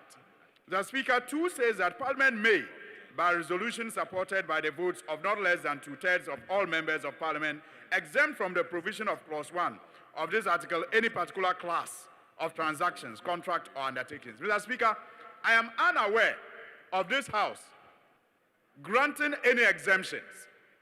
And that is why it is important that, especially given the alarming nature of the licenses that have been issued within this period, we demand that those licenses be brought before this House for thorough examination and possible rejection or ratification. Mr. Speaker, our constituents are demanding of us. They want to know what our role is as far as this fight is concerned.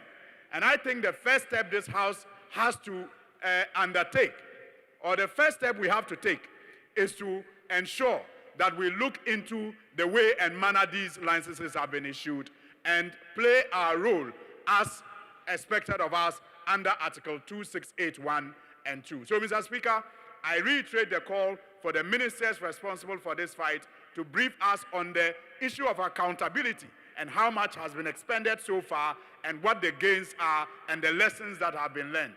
And I also demand that the licenses that have been issued for the exploitation of these minerals be brought to this House for ratification. And I hope that it will be contained by the majority leader and space will be found for all of this to be done this week. Thank you very much for the opportunity. Honorable Dafiamapo. Speaker, thank you once more for the opportunity to comment on the business statement. Speaker, in doing so, let me quickly make my first point, which is to the effect that the majority leader mentioned that government is preparing a package for some 800,000 distressed farmers who suffered some drought. Mr. Speaker, it's a House of Records. Mr. Speaker, sometime on 26th of August this year, the ministries of Agric, the Finance Ministry, as well as the Ministry of Defense got together and held a press conference and announced that the number of farmers were 900,000. And again, they declared a policy of cessation of grain exportation across our borders and deployed the military to the borders to enforce this policy. So the numbers between 800,000 and 900,000 is very significant. And we need to agree on these numbers. Mr. Speaker, again, as a House, we want to know how the data of the 800,000 or the 900,000 were gathered. And which entity determined the names of these farmers and from where? Mr. Speaker, regarding the matter of the distribution of fertilizers, Speaker, as I speak to you, the consignment that is supposedly sent to Southern in my name is sitting in the residence of the DCE, who is also the MPP parliamentary candidate. Yes. And he says that I should come and beg him. I should come to his house and come and beg him, kneel down before he will give the fertilizers. So, Mr. Speaker, these matters are very serious matters. You give MP 400 fertilizers to distribute in Ketu South. How is she supposed to do that? You allocate 400 fertilizers to an MP in Southern to give to some fertilizers, to some farmers. Who am I supposed to give to and who am I supposed to leave out? So as MPs, we are not supposed to be fertilizer distributors. And the fertilizers that are supposed to be given to the MPs are supposedly given to the DCs, who in a lot of the constituencies are doubling as our opponents in the political contest that is raging on. So this matter ought to be interrogated and the proper things done, because there will be an accountability tomorrow. If a fertilizer is supposed to come to Southern and it doesn't go to the right people, the entities that are responsible will have to account for it. Mr. Speaker, my last point. The Electoral Commission, as we speak, is supposedly exhibiting the provisional register. And Mr. Speaker, pursuant to Regulation 23(1) of CI 126, the exhibition of the voters' register has a formula provided. The register has to be exhibited at the registration center where it was conducted. If you ask that my grandmother in the village should go online and check her name, how is she supposed to do that? In any case, as part of the exhibition processes, if I want to challenge somebody's name on the register, there are processes provided under the law. So the only online exhibition being conducted by the Electoral Commission, indeed within a limited period between today and sometime on Thursday, is irregular, mostly irregular. So the Electoral Commission must learn to conduct its own functions of office in accordance with the law that sets it up. Mr. Speaker, with these words, I thank you for the opportunity. Majority Leader, you may respond to the comments.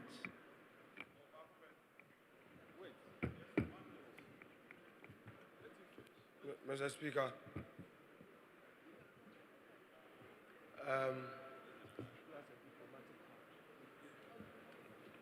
Mr. Speaker, I listened to my colleagues and all the views they've expressed. Specifically, Honorable Harun Idrisu called on us to ensure that the MPs are part of the distribution of the fertilizers and all the support.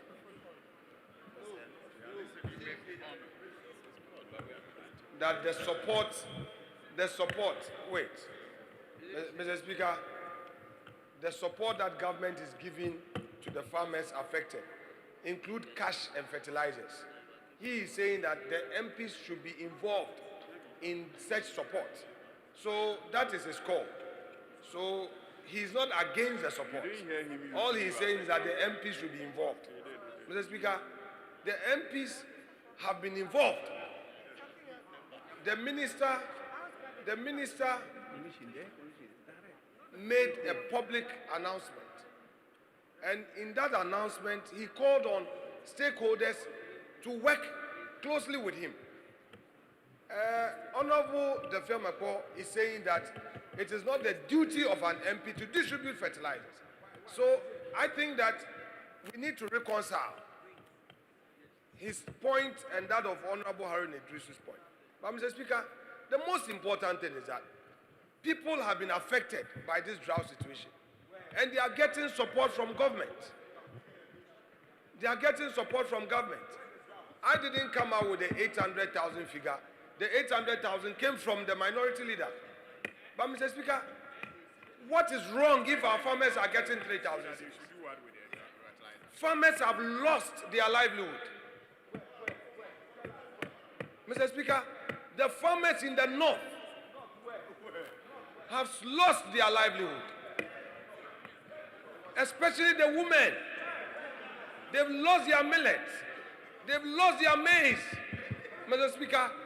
And government is giving them cash to enable them feed. Should we watch them to die? Mr. Speaker, no. This government believes in social intervention and is supporting them. So, Mr. Speaker, I think that we should continue to support government to undertake this exercise. However, I agree to the suggestion that there should be greater transparency. That's one, I agree. Because in the process, the data regarding those who benefit must be known to all. So I agree to that one. Mr. Speaker, on the issue of the Electoral Commission, Mr. Speaker, Honorable Harun Idrisu is very particular about the activities of the EC, that those items to be procured are supposed to be done on time so that we don't have problems at all. But Mr. Speaker, it is on record that the only time that the Electoral Commission could not ensure a single day voting in this country was in 2012. Was in 2012. That we voted in 2 days, 2012. But after 2012, we have not had any such problem. So I would want to take solace in the fact that 2016, 2020, the Electoral Commission did commendably well. And we should encourage them to do better as compared to what they did in 2012, where we couldn't do it the same day. So, Mr. Speaker, his call comes at the right time, and I support that call. On the issues of procurement, I believe that when they appear before us, they will be able to tell us the challenges that they are facing. Mr. Speaker, it's on record that anytime we invited the EC chair, she appeared before us. So let's encourage her to come again to address our concerns. Mr. Speaker, I believe that these are about all the points that were raised. I avail myself for further responses as the questions come. Thank you.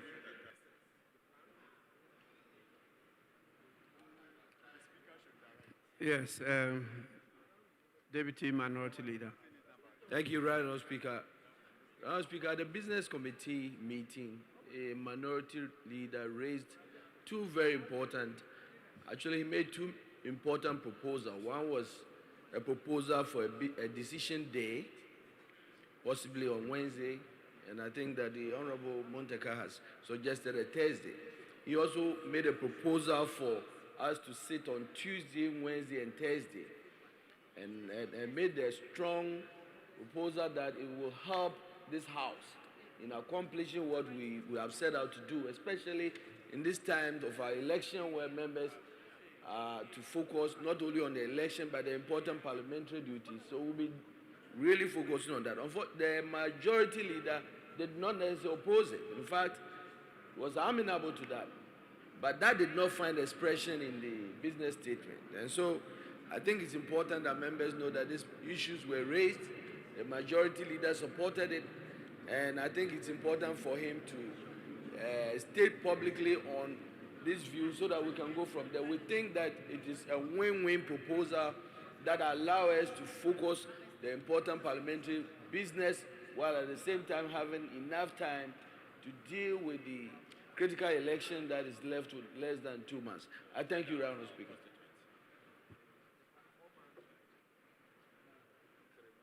Yes, Honourable Neil Ante-Vanderpoel.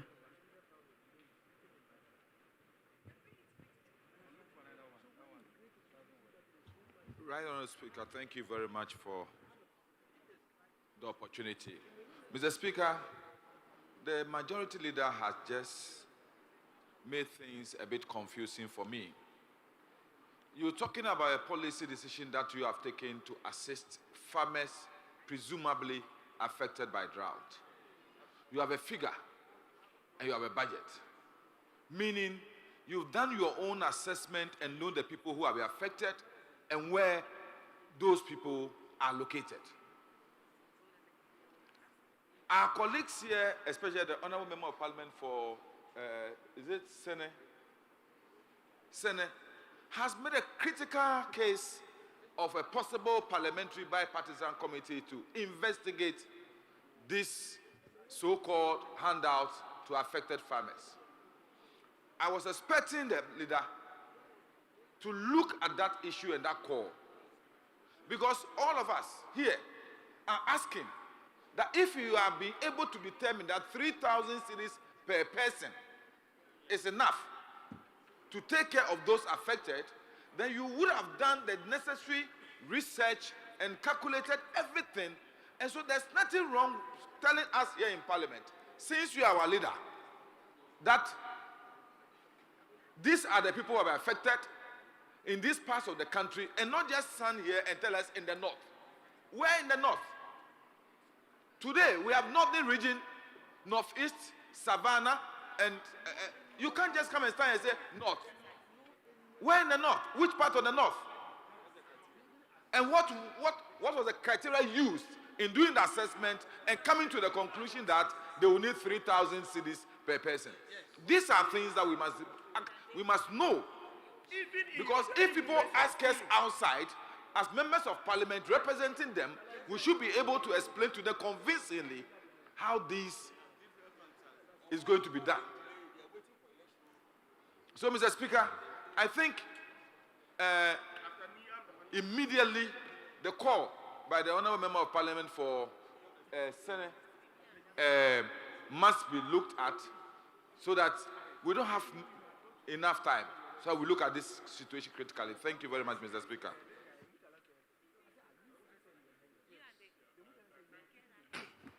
Thank you, Mr. Speaker. Mr. Speaker, I get very worried when I hear comments like, let's come together, when the issue of Galamsey and the effects on the environment is raised. Mr. Speaker, the other issue is, let's take politics out. Mr. Speaker, I believe that whatever we do here is politics. We have elected a political party to govern us. The same political party has appointed political activists to head various institutions. Mr. Speaker, and therefore we cannot take politics out of it. Mr. Speaker, what is lacking is the fact that people do not want to take responsibility. Leadership has failed. And therefore, leadership must take responsibility for what is going on. We don't need to unite. I don't see where the unity comes in. It is about seeing empirical evidence that people are cutting down cocoa trees. And therefore, we don't need to unite to get the soldiers, the police, to arrest those who are doing that. Mr. Speaker, we have leadership. And because leadership has failed, that is where we have gotten to where we are. So, Mr. Speaker, the issue about we coming together has no place in this. We have laws that govern exploitation of minerals in this country. The laws are not being adhered to. Who is responsible? Let us hold them responsible and stop being hypocritical about this. When it shoots, we say yes, we unite. Today we have, an appointee has taken a decision to share 3,000 to farmers. Did we unite? How did we get there? A decision has been taken. The responsibility must be taken by leadership. When leadership fails, let us accept responsibility. That is the way to go. I see this all as just a gimmick. People are just involved, and they cannot look in the faces of their colleagues who are involved to stop them, and that's what is happening. On that note, Mr. Speaker, that issue about let us come together, I don't see how it is going to solve the problem. Let us take responsibility as leaders. Otherwise, let us get away from whichever office that we are occupying now, and get people who are responsible and competent to take charge of these institutions. Thank you, Mr. Speaker. No. Minority Chief Whip. Mr. Speaker, thank you for the opportunity. When my colleague was making the point for the call for our colleague, the Minister of Agric, to come clearer, one of the main points he made was to apprise the House on the methods used to procure the items, i.e., how were the suppliers selected? What is the how much we are spending on this? How did they determine the amount of money to be given to each farmer? Is there data? The tax waiver, yes. Also on the how the importers got tax waivers for importing the rice and other things. And Mr. Speaker, they talk about drought in the north, and we colleagues from the north are saying that which part of the north are you talking about? And how were you able to determine how much loss they are going to incur in terms of the grains and other things? So the Minister of Agri cannot just because the speed at which the comment came and then the procurement, it's as if the procurement for the grains was almost effected before they talk about how many people are affected. Mr. Speaker, those are the things that our colleagues talked about when they were talking about this. So maybe let the leader take note of this and make the Minister of Agri. And then, Mr. Speaker, lastly, what Honorable Member for Senate spoke about. Mr. Speaker, it is widespread information that the Minister of Agri gave fertilizers to members of Parliament to distribute. Mr. Speaker, as a matter of fact, the letter the Minister wrote to me, copied the Agri Minister, said the MPs should assist the DCE in selection of 100 farmers. Yes, that's the letter I read, Mr. Speaker. And I said, we have 32,000 farmers in Adaklu. I have no method of selecting 100 out of them. So, Mr. Speaker, when they finished the distribution, an electoral area in Adaklu got 22 bags of fertilizer. Mr. Speaker, I can tell you, do you know what they are doing? They open the fertilizer bags like rice and put a cap on it and are distributing. Because the whole electoral area of 5 towns have got 22 bags of fertilizer. So, do you really mean to help farmers, or is just cosmetic, or you just want to muddy the waters? Because 22 bags of fertilizer cannot be shared to over 4,000 people. How are you expecting them to share that? So, Mr. Speaker, the Minister, our colleague is here. Let him explain his intention of writing that letter and how effective that exercise is supposed to be.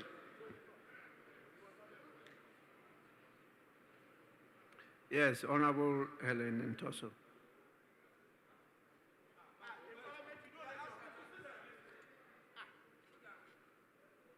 We've had this been up.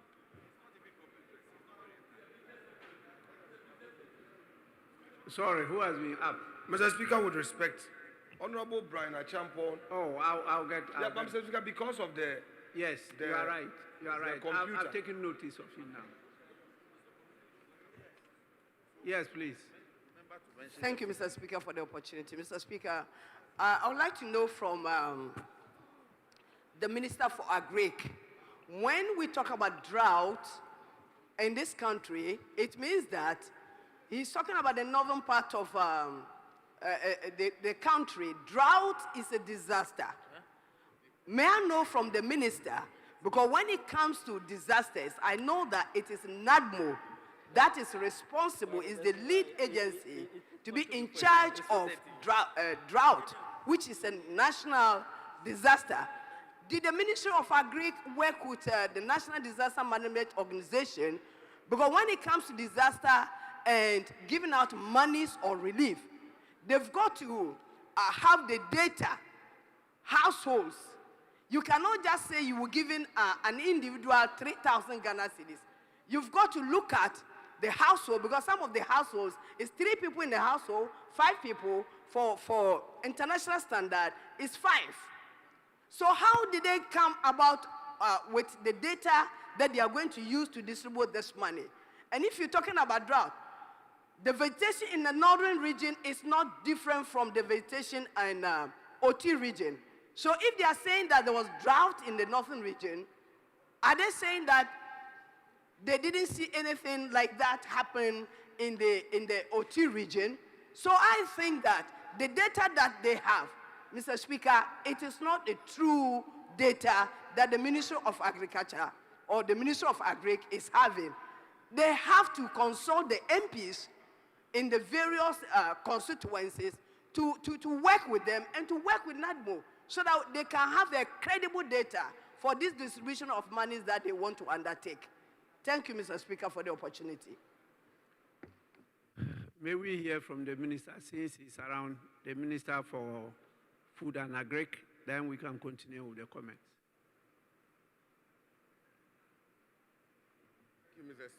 Thank you, Mr. Speaker, for the opportunity. I do acknowledge that this is a business statement, and so I will be very brief, just to clear some misconceptions and confusion. Starting with my respected honorable, we have not declared a national disaster or a drought. What we mentioned was that it is a dry spell. A dry spell. And a dry spell is totally different from a drought condition, which would have necessitated the declaration of a national disaster. A dry spell, a near drought condition, is not a drought. It's not a declaration of a state of emergency. Please, it is very, very important. We have not declared a drought. We said a dry spell. A dry spell. You can play back my statement. You can play back all my press conferences. It was a dry spell. Number two, we have not said anywhere that we are giving 3,000 cedis to any farmer. We have not said anywhere. In my press conferences from the beginning, I mentioned that we are going to give 1,000 Ghana cedis per farmer. Number three, Mr. Speaker, we have delivered fertilizers under different programs. The first one was the grant fertilizers, which we gave to every farmer that is registered on the Ghana Agriculture and Agribusiness platform. We gave them grant fertilizers. We also gave members of parliament fertilizers to be given to vulnerable, the very vulnerable farmers that you will identify. So if you have a copy of the letter, that I gave to you, and every member of parliament has a copy of that letter, if you read the letter, it is clear that if you can identify very vulnerable farmers in your constituency, we are allocating these fertilizers to you to give to these very vulnerable farmers, up to 100 of them. That was stated in the letter. And we requested that if you identify these vulnerable farmers, make sure that they are registered on the GAB, give them the fertilizers, and then give us a list of those farmers. So we did not ask you to open the bag of fertilizers and distribute them as though you are giving a cup of fertilizer to farmers. That is not what the instruction is. You have a copy of the letter. You can apprise Ghanaians what the instructions were. If you read the instructions that were given, I'm sure that the right thing shall be done. Mr. Speaker, the grant fertilizers, the fertilizers to the vulnerable farmers, is totally different from the fertilizers that we are delivering to the dry spell farmers. That we just started moving those fertilizers into the regions. And we have asked all stakeholders, including members of parliament, to ensure for accountability and transparency that those farmers are registered on the Ghana Agriculture and Agribusiness platform, because that is the only way a farmer can be identified and given support.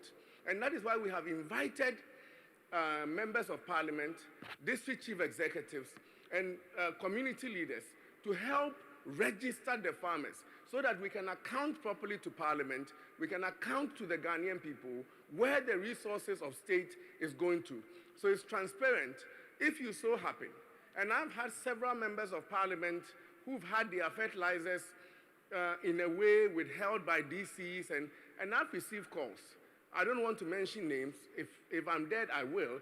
That I have personally called these DCEs to release the fertilizers to my colleague members of parliament who are having challenges getting the fertilizers.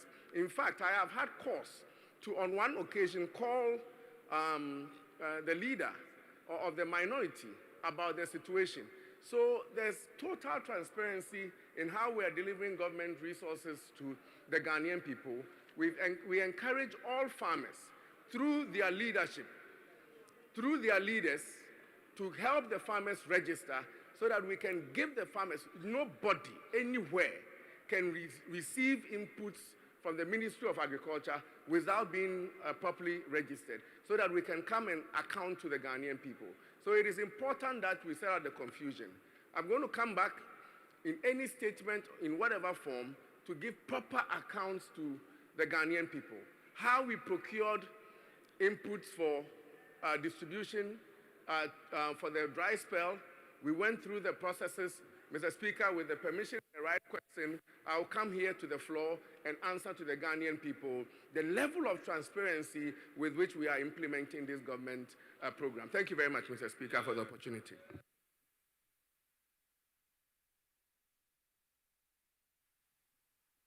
Yes, Minority Leader.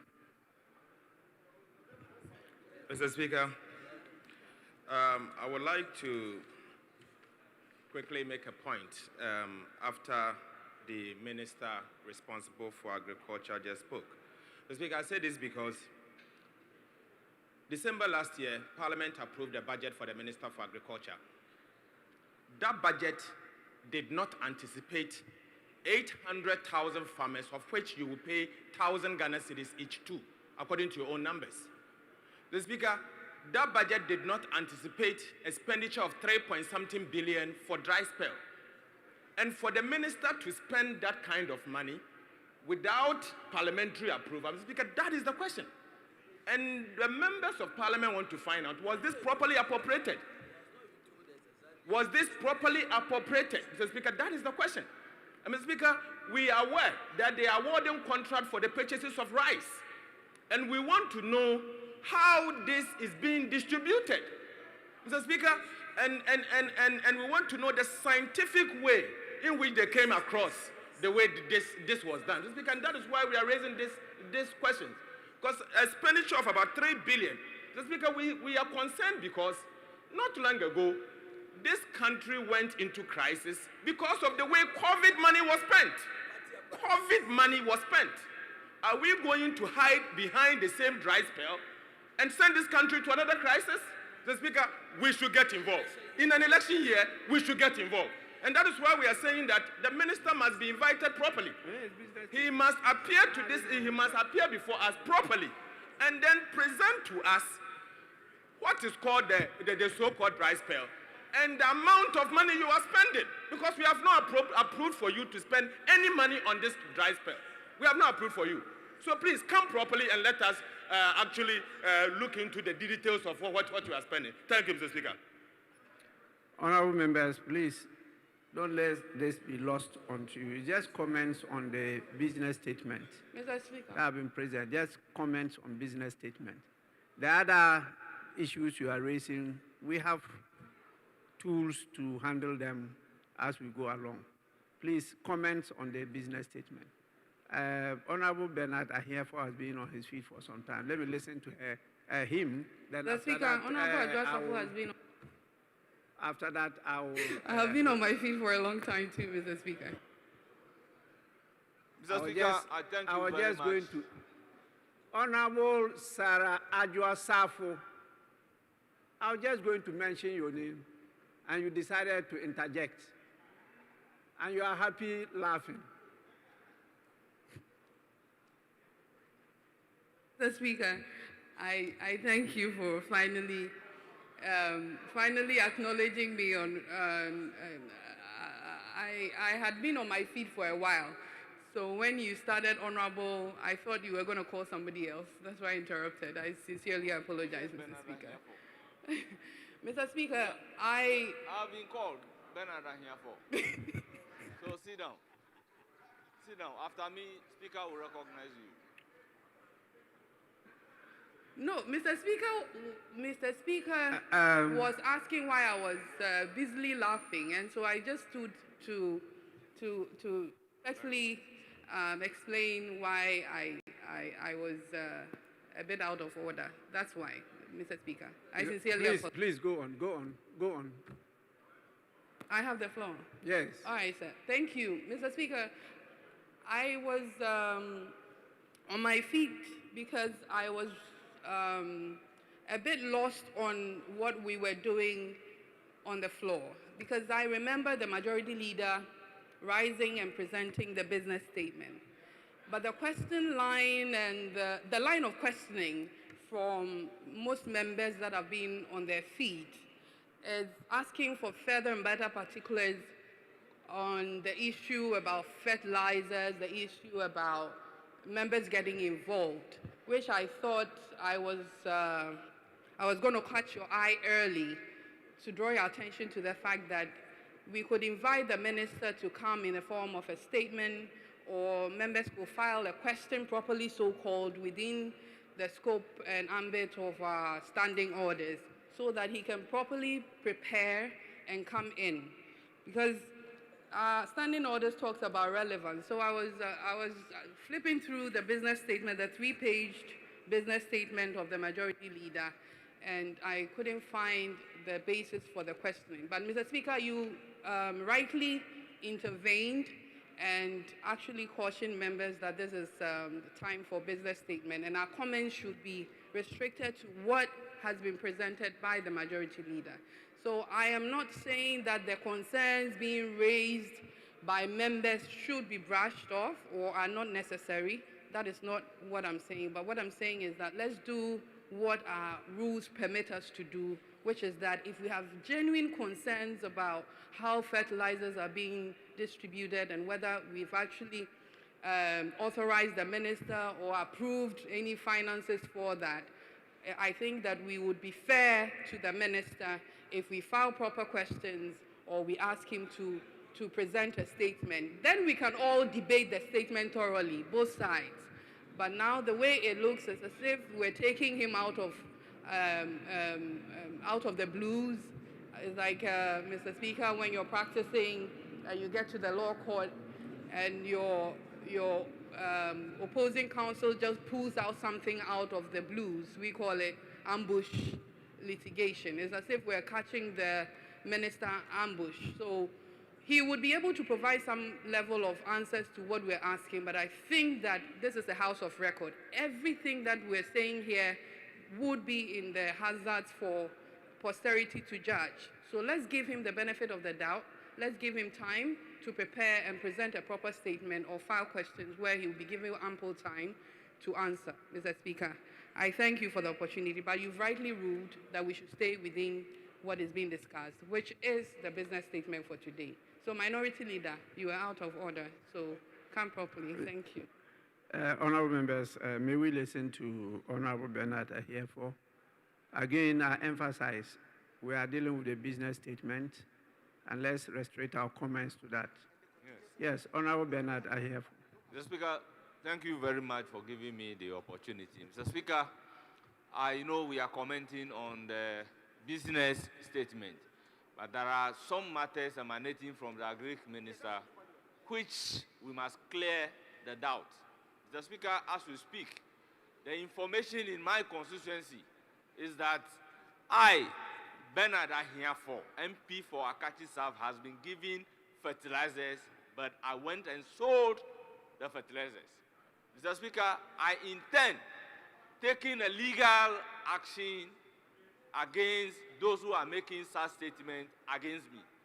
Mr. Speaker, for the minister to say that members of parliament have been given fertilizer, and I know from my side that members, including Bernard Ahiafo, was not given any fertilizer.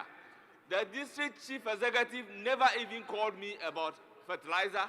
The Agri director never even called me about fertilizer. I have not received even one bag of fertilizer.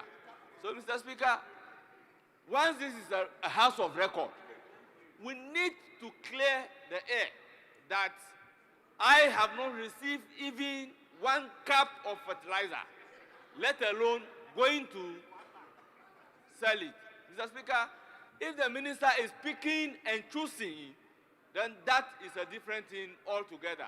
Because I know my opponent contesting me on the ticket of MPP has been distributing fertilizers, but I do not have a single bag.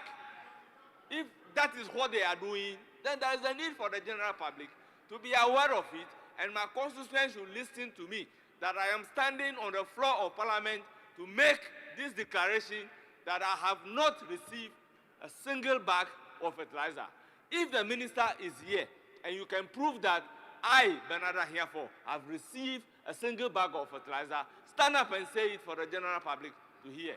I have not received a bag of fertilizer from you. Honorable members, let me allow the majority leader to respond to some of the comments. The minister, yes, Minister for Food and Agric, you have his say. Thank you, Mr. Speaker.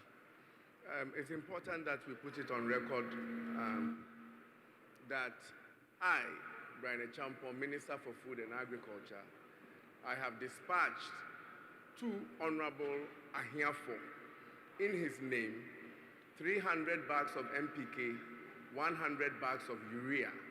That fertilizer was received at the District Agric Office, okay, in his name. I have given Honorable Ahiafo a letter to that effect, and all he has to do is to, if he has not, I have sent it to him in his name. It has been received in the district, nationwide. I have every record. I have every record of fertilizers that has been sent to every district. And so, if you have not received your fertilizer, please go to your district office. The fertilizer is there, and in the unlikely event that they tell you that it is not, come back to me. I'm your colleague, and especially I'm your friend, and I'll make sure that you get it. We were on this floor when your leader mentioned that he has received his fertilizer, but it was not in the quantities that will satisfy his whole constituency, and that he had to distribute them in cups. So it is not true that we discriminated the distribution of fertilizer across the country. I can mention every MP from your side who has received fertilizer on top of my head. Please, it has been sent to you in your name. Go to your district, collect the fertilizer, and give to the vulnerable farmers as we have dictated in the letter. And if you have any challenges, please let me know, and I'll help you, my friend. Thank you very much.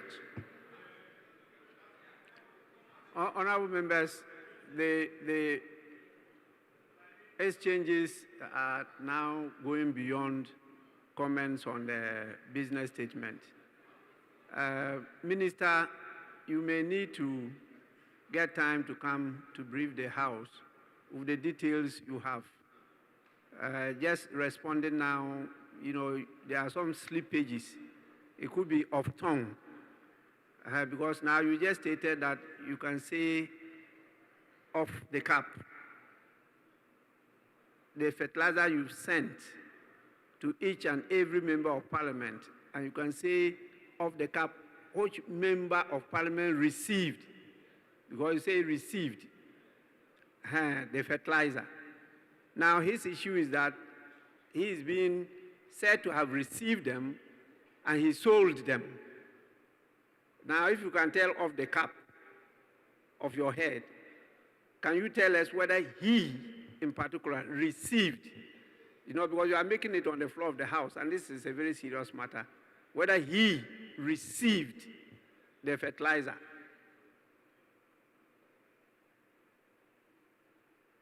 Mr. Speaker, it was a process. First is to notify the Member of Parliament that we are going to send 300 bags of NPK, 100 bags of urea to you. we first sent the letters to the members of parliament, both sides. I sent it to the leaders, and I know that they distributed it to their members. That was the first step. The second step is that we sent the fertilizers to the districts, and every member of parliament was to collect the fertilizer from the district and give it to 100 vulnerable farmers. And then after distribution, submit the list to the ministry. Mr. Speaker, I am aware that every district in this country, the ministry has dispatched the fertilizers to. I am also aware that in some districts, the members of parliament on both sides are having challenges with the DCEs. Mr. Speaker, you have cases where on our side, members of parliament that are not contesting are having challenges with their DCEs in collecting the fertilizers. I am also aware that, for example, the MP for Ejura on this side called me that the DCE does not want to release the fertilizer to him. I called the DCE myself, and the DCE released the fertilizer to him. So I can appreciate that there are challenges from the district to the MPs. But so far as we have distributed the fertilizers to the district in their name, I expect that if they have any challenges to come back to me, and I will ensure, as I have done for more than 5 members of parliament on this side, I will ensure that they receive the fertilizer. Mr. Speaker, I will be surprised that my respected honorable member of parliament has received fertilizers for vulnerable farmers and are selling those fertilizers. I cannot believe that, and I can vouch for him that he will not be able to do that. But one thing I can say is that we have sent the fertilizers to his district, and if he has challenges accessing the fertilizers, he can prompt me, and I'll make sure that he gets it. Thank you, Mr. Speaker. Honorable Minister, you know what is meant by direct service. Direct service. If you issue fertilizer in the name of a member of parliament, after having given notice to the member of parliament and giving the member of parliament the letter, and then direct the fertilizer to the district office, that is not direct service. They should have been directed straight to the member of parliament, and the member will receive them, and then the documents will show that they have been received by the member of parliament. But when you direct them to the district office, then you create a problem there. And that is what is happening. And you know this is your election season. Both sides, it's election season, and I know the dynamics involved. It's not only on the opposition side, even the government side, the infighting there, which is more vicious than even the opposition side. So please, I think there's some problem there, but maybe you want to clarify it, you may do so.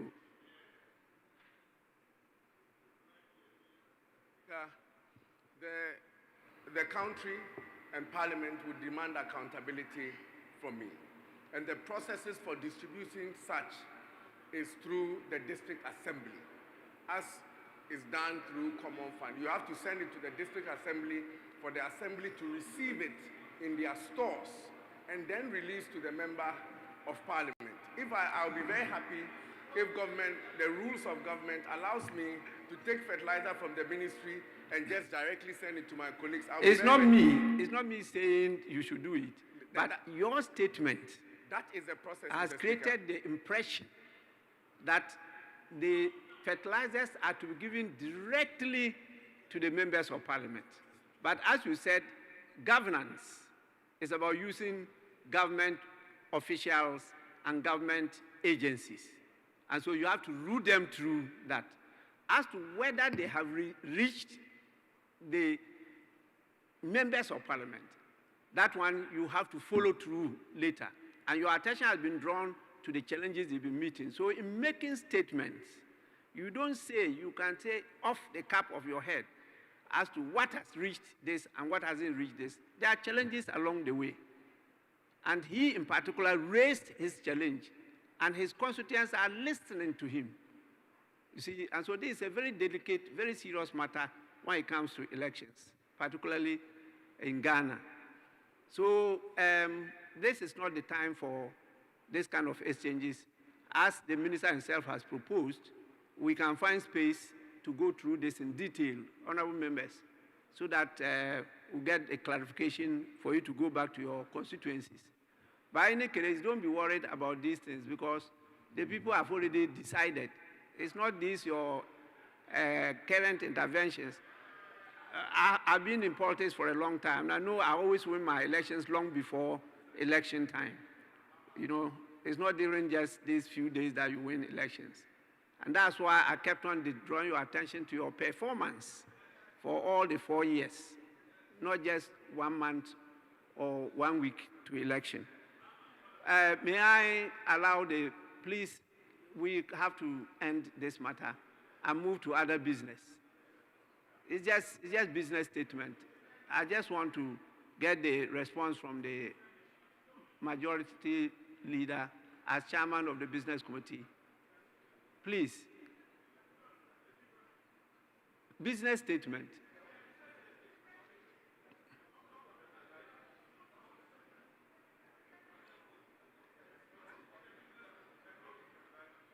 Well, if you are going on to a different issue on the business statement, then I'll start with my usual seniority, which is the order of parliament. I'll start with Honorable Cletus Avoka.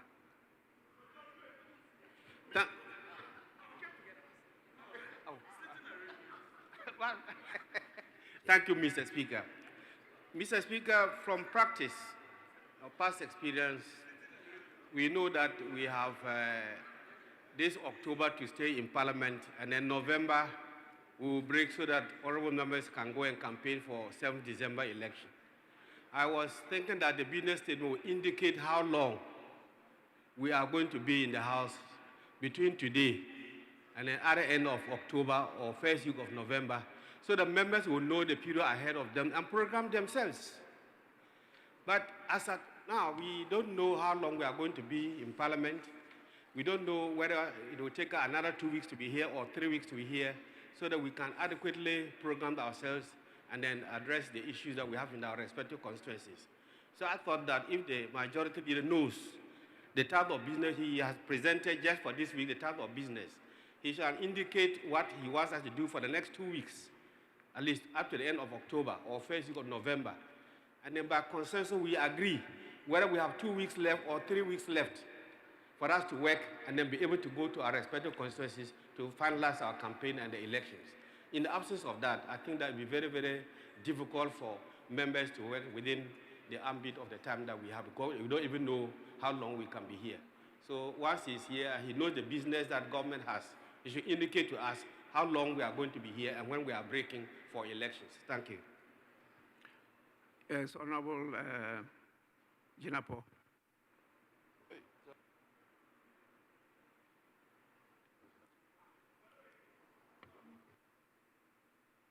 Thank you very much, Right Honorable Speaker. Right Honorable Speaker, this is not on the issue of the fertilizer. If you look at the business statement on page 1, you see presentation of first reading of bills. Several bills in respect of the energy sector. Critical among them is the proposal to merge Bui Power and the VRA.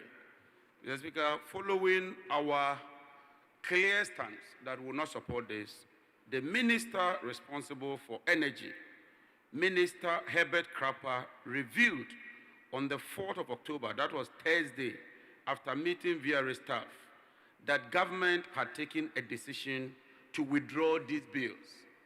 And so what surprises me is that today, despite government's assurance that these bills will be withdrawn, we are seeing 1, 2, 3, 4, 5, 6 bills, and 5 out of them has to do with the energy sector related issues. So I thought that the majority leader would have stood down in regard to government assuring that they will no longer proceed with them, because the Speaker, we've stated explicitly, without any equivocation, that we will not support these bills. And so my majority leader, you may want to clear the air as to whether indeed the minister's statement stands or you intend proceeding with these bills. Thank you, Right Honorable Speaker.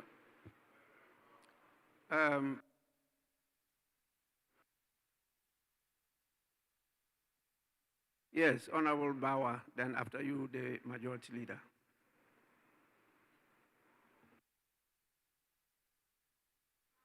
Hello? Good, thank you. Okay. Oh, it's okay, I'll use this. I'll use it. Thank you very much, Mr. Speaker. Mr. Speaker, Mr. Speaker, I need some information, at least from the Majority Leader, and for that matter, the leadership.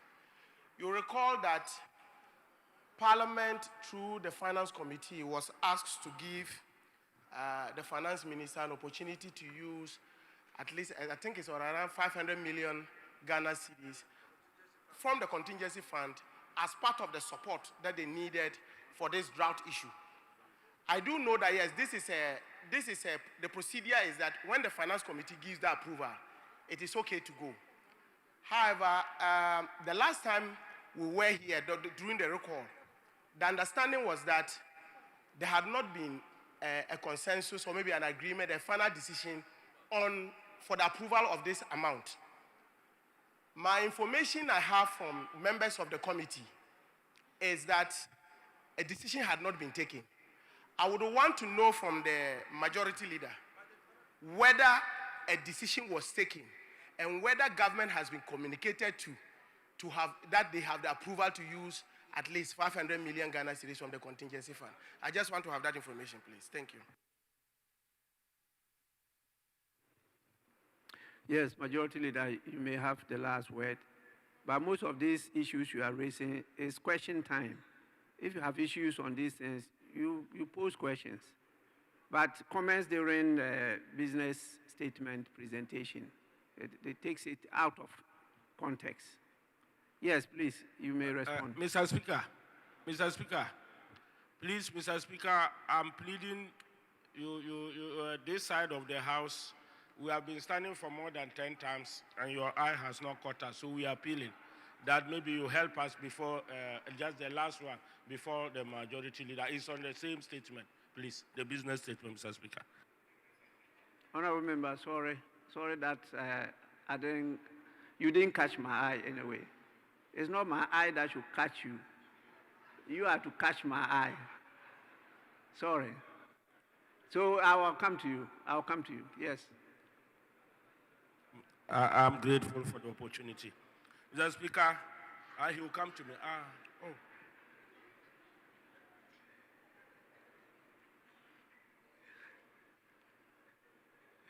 Majority Leader, you may go on. Mr. Speaker, I believe that the issues that have been raised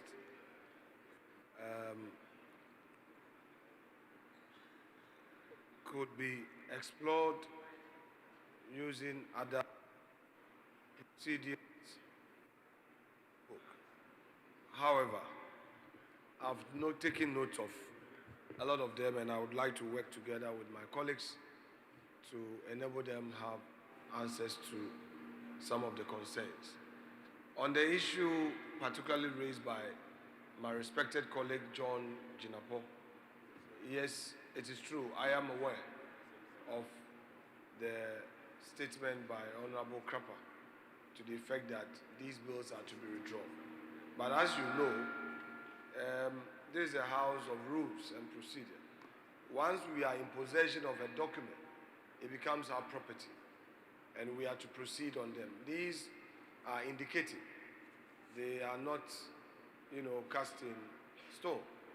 So until he comes formally to withdraw, they remain in our records. So be assured, I want to lend support to that if he comes to withdraw it formally, so be it. But he's giving an indication that that's the position.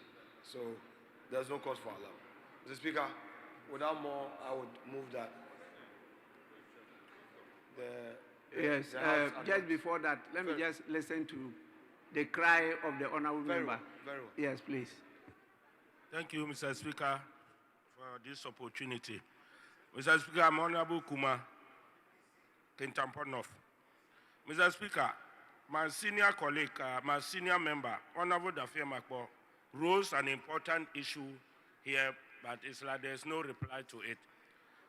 He quoted CI 126 about the Electoral Commission issue of exhibiting the voter register, which must be done at where they register the people.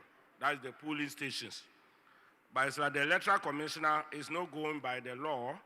That's the Regulation 2452, Regulation 231 and 3. She is not going by that law, and is rather trying to bring in a new law by which she is doing it online. And that is against this regulation. We were thinking there will be a reply to that, and it's like being brushed off. This is very important because this is what is going to give us the rightful information. Mr. Speaker, in Kintampo North, most of my communities do not have this rural telephony. And for my old lady at Bani and Busema or at Kunsu to be able to get a phone and to check online is an impossibility. And so, Mr. Speaker, I'm pleading that this house is a house of laws. We should plead that the Electoral Commissioner do the needful by exhibiting the voter register, if even they will do it by clusters. Instead of online, this house has that power to demand of it so that all the populace will be fairly treated. I so plead, Mr. Speaker. Honorable members, well, this is an urgent request. We'll try through the majority leader, get in touch with the Electoral Commission for them to appear before this house. Either tomorrow or tomorrow next, just respond to these things.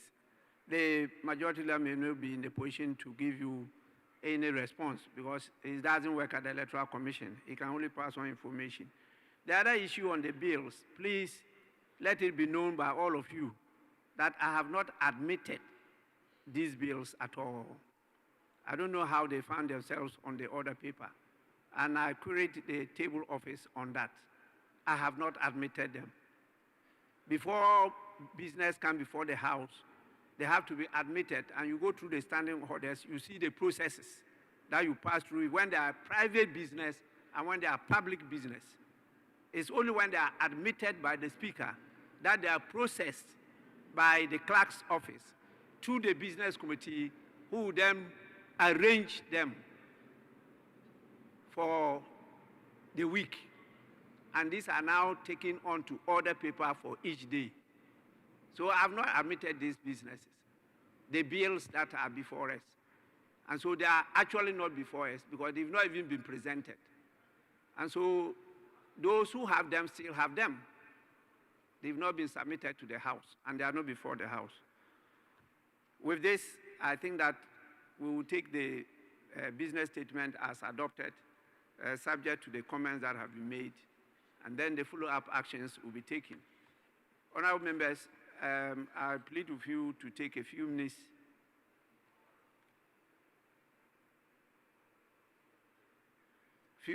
and then we come back. Just from 5 minutes. Yes? Since we are doing light business, there are papers to be laid, just few. 5 minutes, 5 minutes. Oh, very well, Mr. Speaker. 5 minutes suspension. Okay, very well. Mr. Speaker, that is agreed.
Committee.